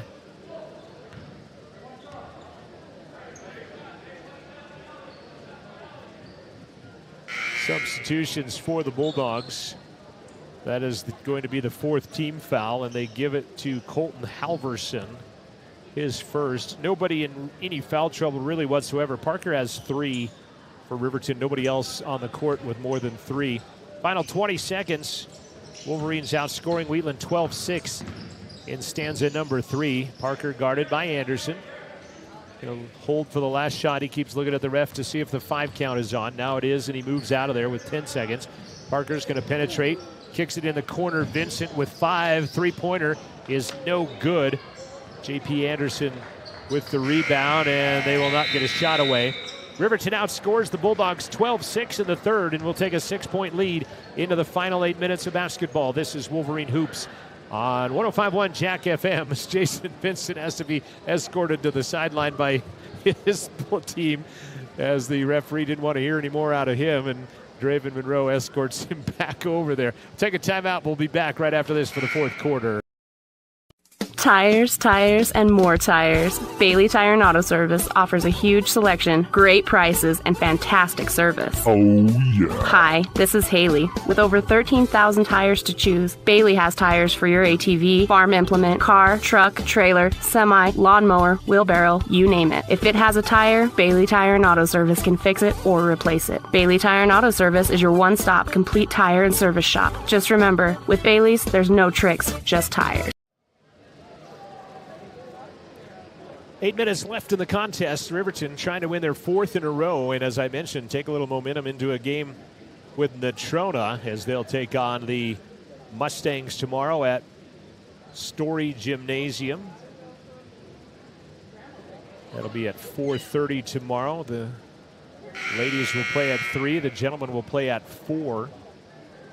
Looking at the entire schedule tomorrow, the sophomore girls will play at 9 a.m. The JV girls will play at noon. The varsity girls will play at 3. Sophomore boys will play at 10:30. JV boys will play at 1:30. And the varsity boys will play at 4:30 here in Cheyenne. That'll be over at the Story Gymnasium. Final 8 minutes. Gabrielson, Paxton, DeVries, Vincent, Hutchison. Gabrielson all over JP Anderson as they'll get it into JP's hands. Back to Anderson. Wolverines man-to-man. Low block and an offensive foul. Going to be whistled on Stenson to start the fourth quarter. Good defense. Parker Paxton, 15. You see him bodying in there and gets the call. 15 turnovers as we're in the fourth quarter now. 7:45 left. Gabrielson across the timeline. Bounces it right side, Parker. Anderson on him, runs past him with the right hand on the left side, and he'll put that one off glass and score. Parker has 14 now. The Wolverine lead is 8. Anderson switching jerseys from number 1 to number 22 after a blood timeout. Driving in and a rebound by Heisch. He'll put it back up and in. Jacob Heisch has 10 with the offensive board. Cuts the lead back to 6. DeVries runs past his man, puts it off at glass and in. Nice take by Derrick. He's got 5. Trying to take the charge was Nolan Hoffrock, and referee saw contact and he just let it go. No call. Back to an 8-point Wolverine lead, their biggest of the evening. You can call it that at 4:15 in the afternoon. Nathan almost going for the steal. Heiss ends up with it. Might have, could have, probably should have been a foul on Nathan on that one as he had a pretty good chunk of his arm. Hoffrock for another triple. No good, and Paxton will run down the rebound in the corner. Job by Park, first rebound of the game. Jason in traffic, has it swiped right out of his hands by Heiss as he was running through the dog pound there. The Bulldogs swiped it back. Gabrielson has a ball knocked away, taken away by Hutchison. Hutch going to take it the distance, lay it off glass and in. 4 points for Nathan. So he gets the steal. Wolverines by 10. That's their biggest lead with 6 minutes left to play. On the Fremont Therapy scoreboard, Lucas.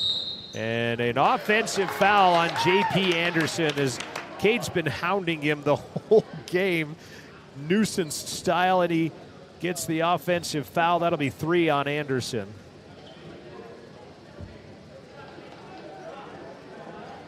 Cade comes out, gets a high five from Coach Patterson and Coach Sheets.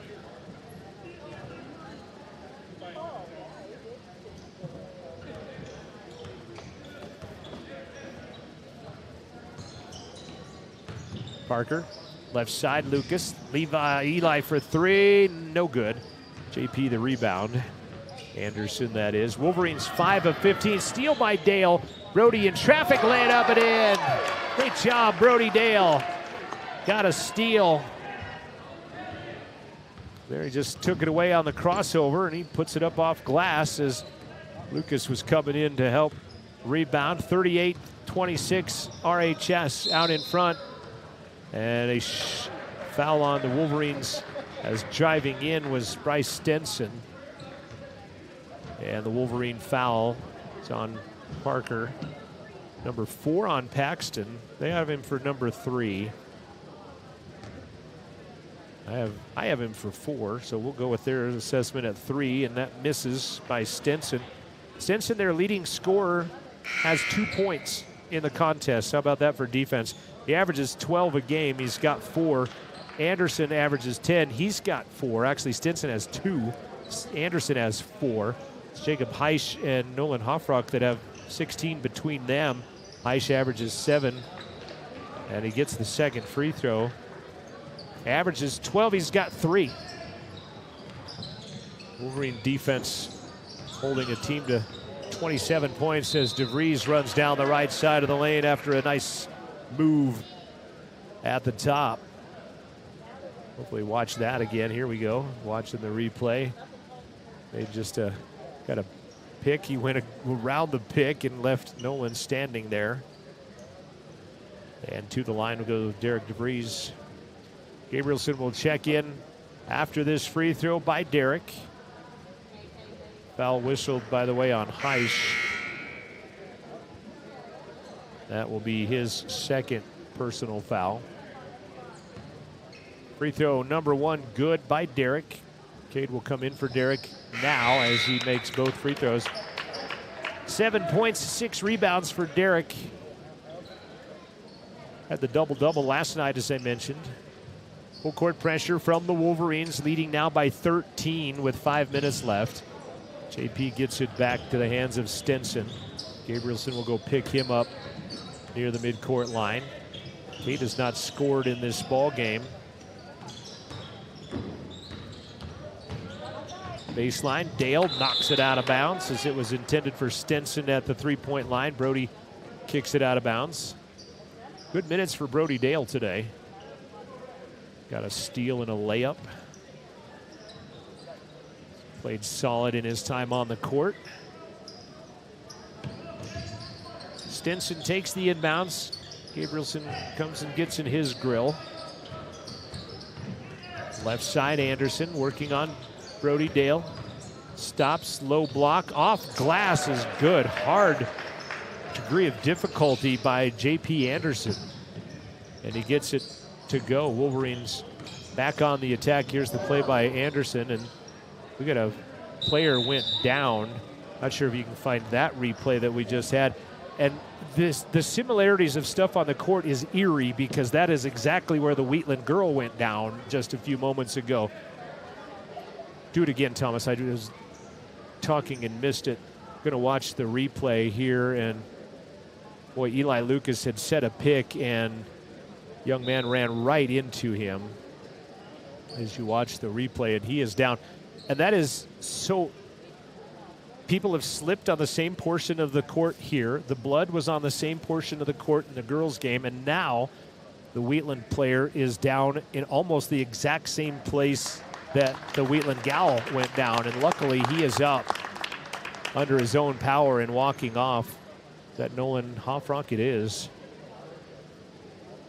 So out of that, while I was watching everything else, what was the actual official call? Did they give a foul or a turnover, or?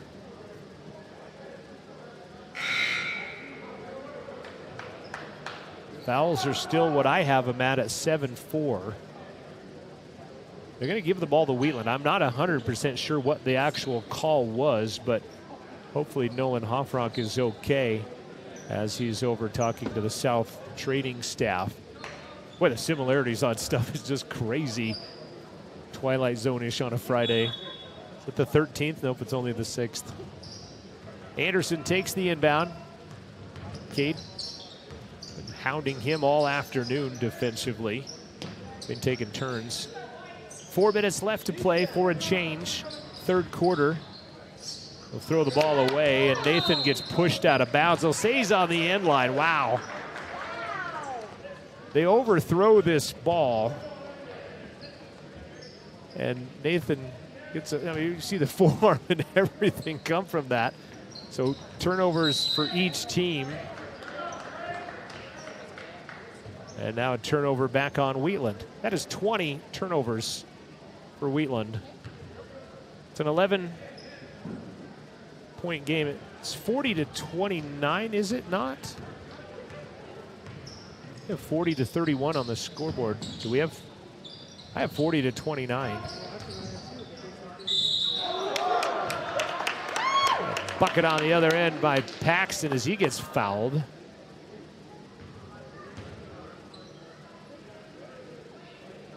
'24 is Heisch. And the and one coming for Parker Paxton.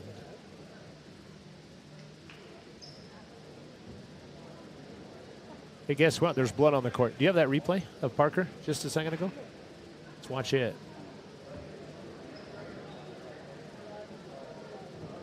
Whoops. Here we go. We'll watch it again as he runs past Anderson and leans in and gets the banker to go.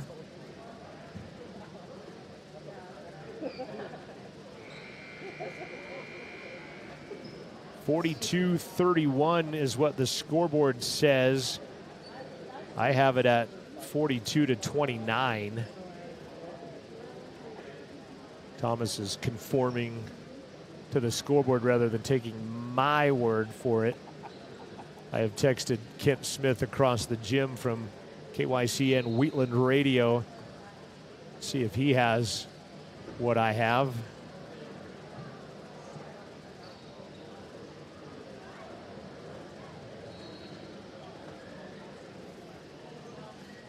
His exact quote is, blank, I don't know. This game is driving me nuts.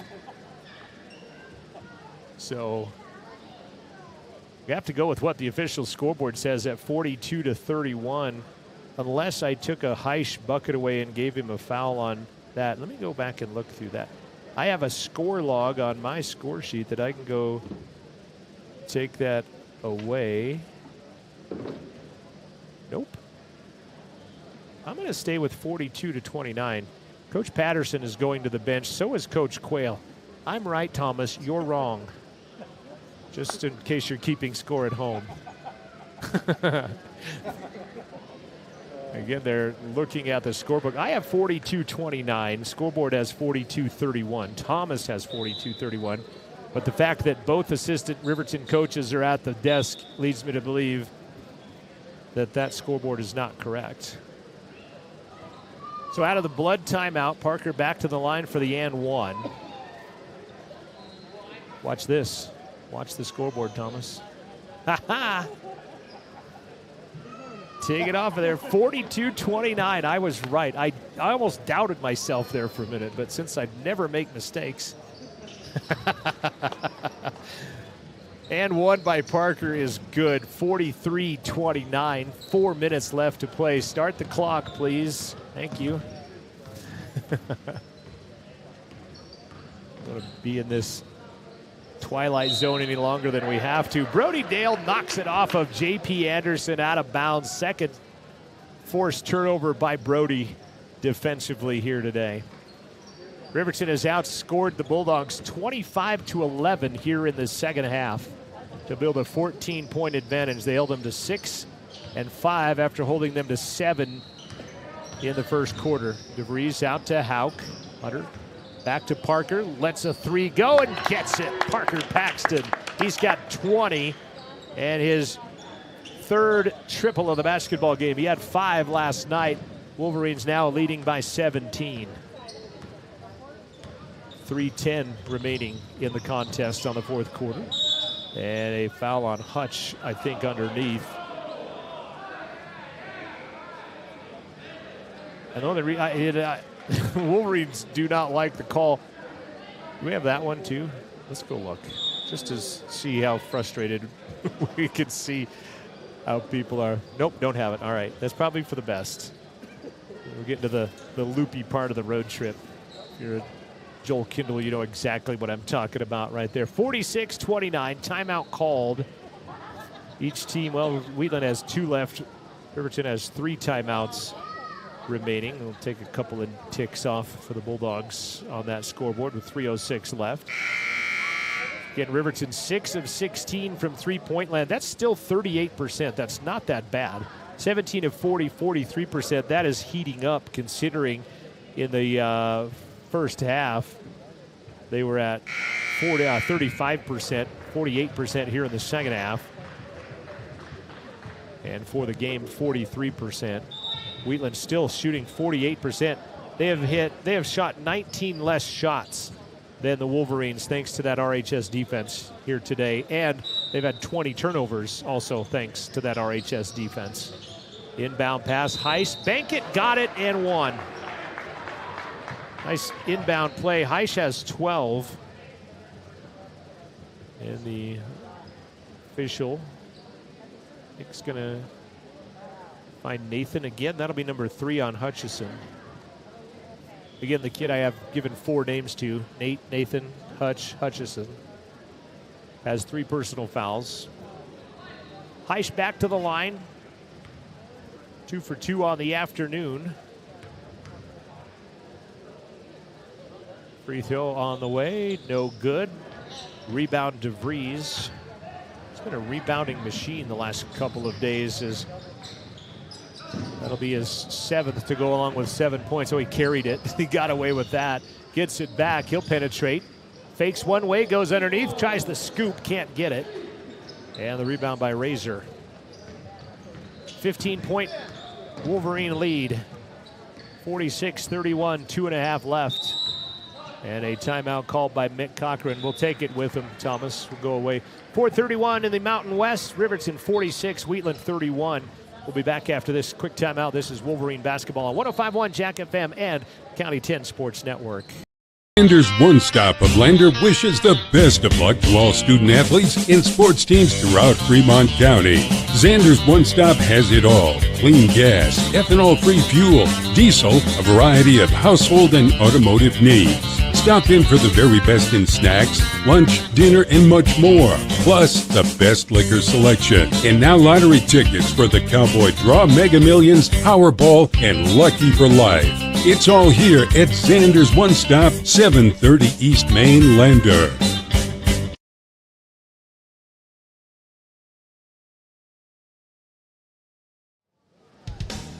Catch the game on your phone or the comfort of your home living room. Wolverine basketball is streaming on County 10's YouTube channel all season long. Appreciate you tuning in to the Rustlers. I was going Rustler TV. The County 10 YouTube stream. I've done pretty well, especially once we played Central last night, and I used it in the correct context of not saying Central Wyoming at each time, but appreciate you tuning into the County 10 YouTube stream. Thanks to Wyatt Barichka back in radio control as he's keeping us on the air.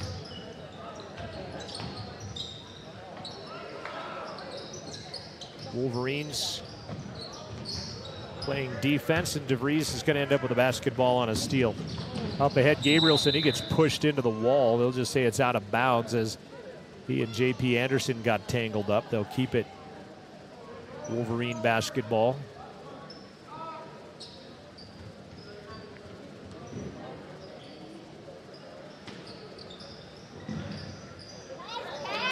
Gabrielson with a great inbound pass to Draven Monroe, and Draven lays it off glass and in.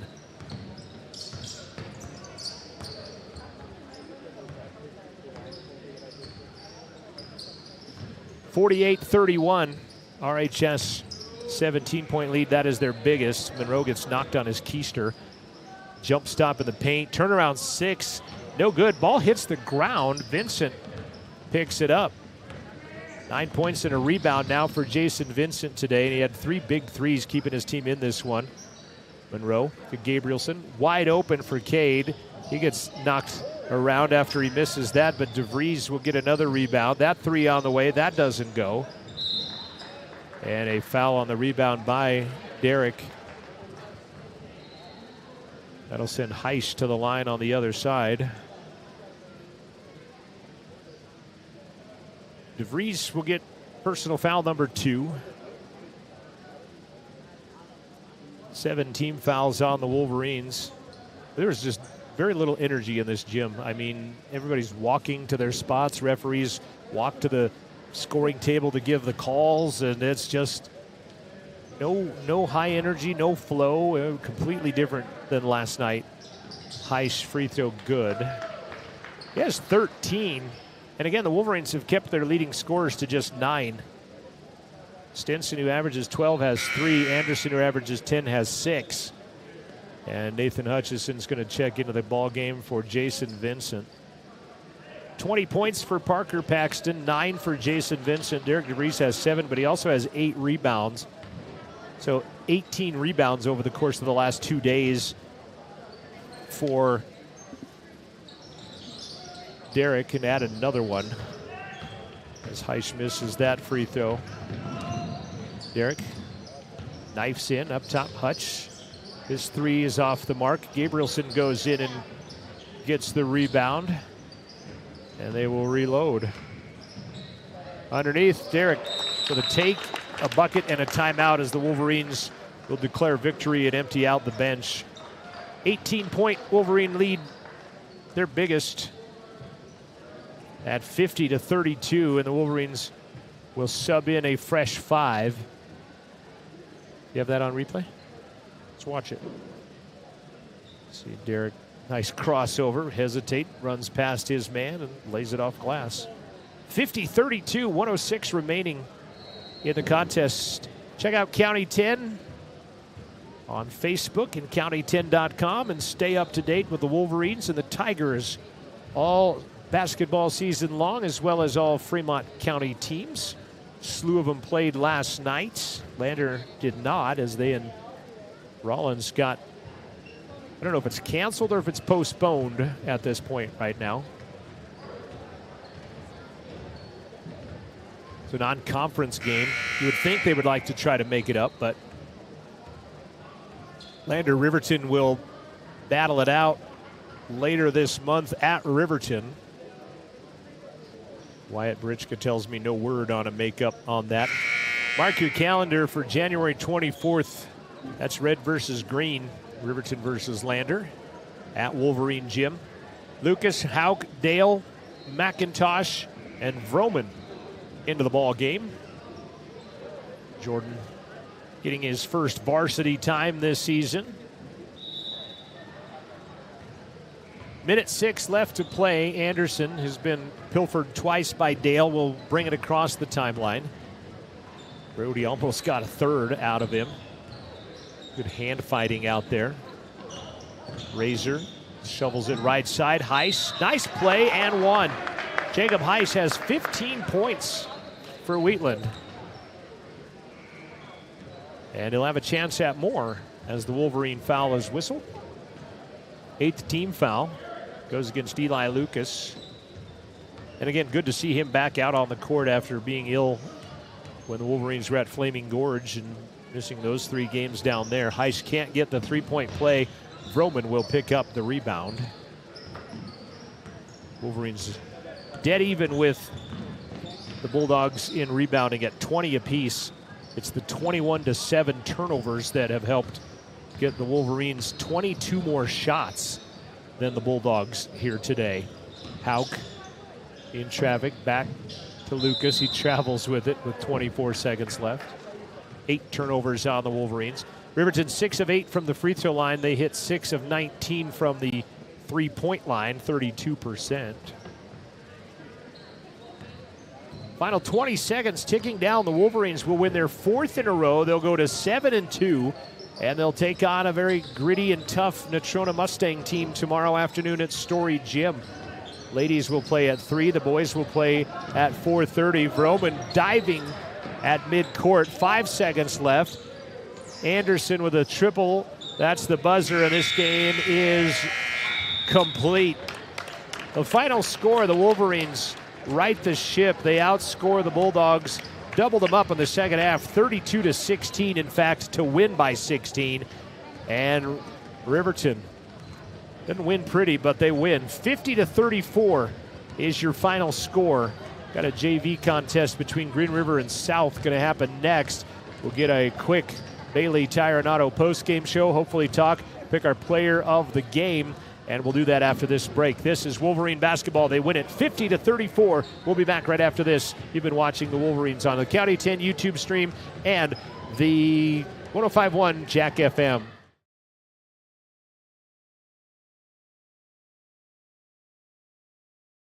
Perfect Power is a proud supporter of athletics and student athletes all across Fremont County. Perfect Power provides services for residential, commercial, and industrial jobs. Darren Hubble, owner and master electrician, has over 30 years of electrical experience. Darren's trustworthy team of professionals can get the job done right. Perfect Power, serving Fremont County and surrounding areas. Stop into 1320 West Main Street, Lander, or give them a call at 307-332-7184. Porter's Supply Company in Riverton is proud to sponsor sports and student athletes here in Fremont County. Start your game day off right with the Porter's pregame show and get ready for action. Porter's has everything you need to heat your home this winter with the best selection of wood, gas, or pellet stoves. Good luck to all Fremont County teams from Porter's Supply Company. See Porter's Supply on North Federal in Riverton and online at portersmvs.com.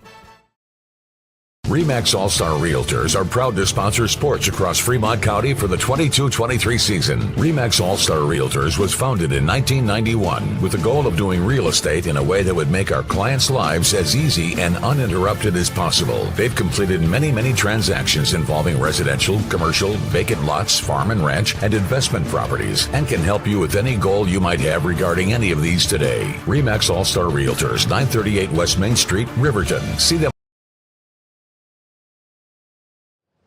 Welcome back to the Bailey Enterprises postgame show. Your Wolverines start, they started out 10-7 and then got outscored in the second quarter and then outscored in the second half. Jason Vincent I've chosen as our Lander Medical Clinic player of the game. 3 threes, 2 in the first quarter, and I think I guess at the time they were bigger than they were just because of how this game was going. Talk about this game. What was different? I mean, it just seemed like it really didn't have any flow to it, but I'll get your perspective on it. Well, they were more athletic than we thought they were going to be, and we came out a little slow, and we got tired pretty quick, but once we started putting our heart into it, it started doing good. Third quarter seems to be your guys' quarter. Yeah. You score most there. You ended up with 20 in the fourth here to kind of put it away, but what was said at halftime? What was the wake-up call? Well, we needed to play better defense. That was number one, and we needed to get in transition more. What else? Oh, yeah, we needed to jump screens to make sure that 22 wasn't going to get an easy drive again. Well, and you hold their leading scorers. Stenson, who averages 12, you hold him to 3. J.P. Anderson scores 10. You hold him to 6. It was Heiss and others that had to kind of step up, and you hold the team to 34 points. I mean, you had to.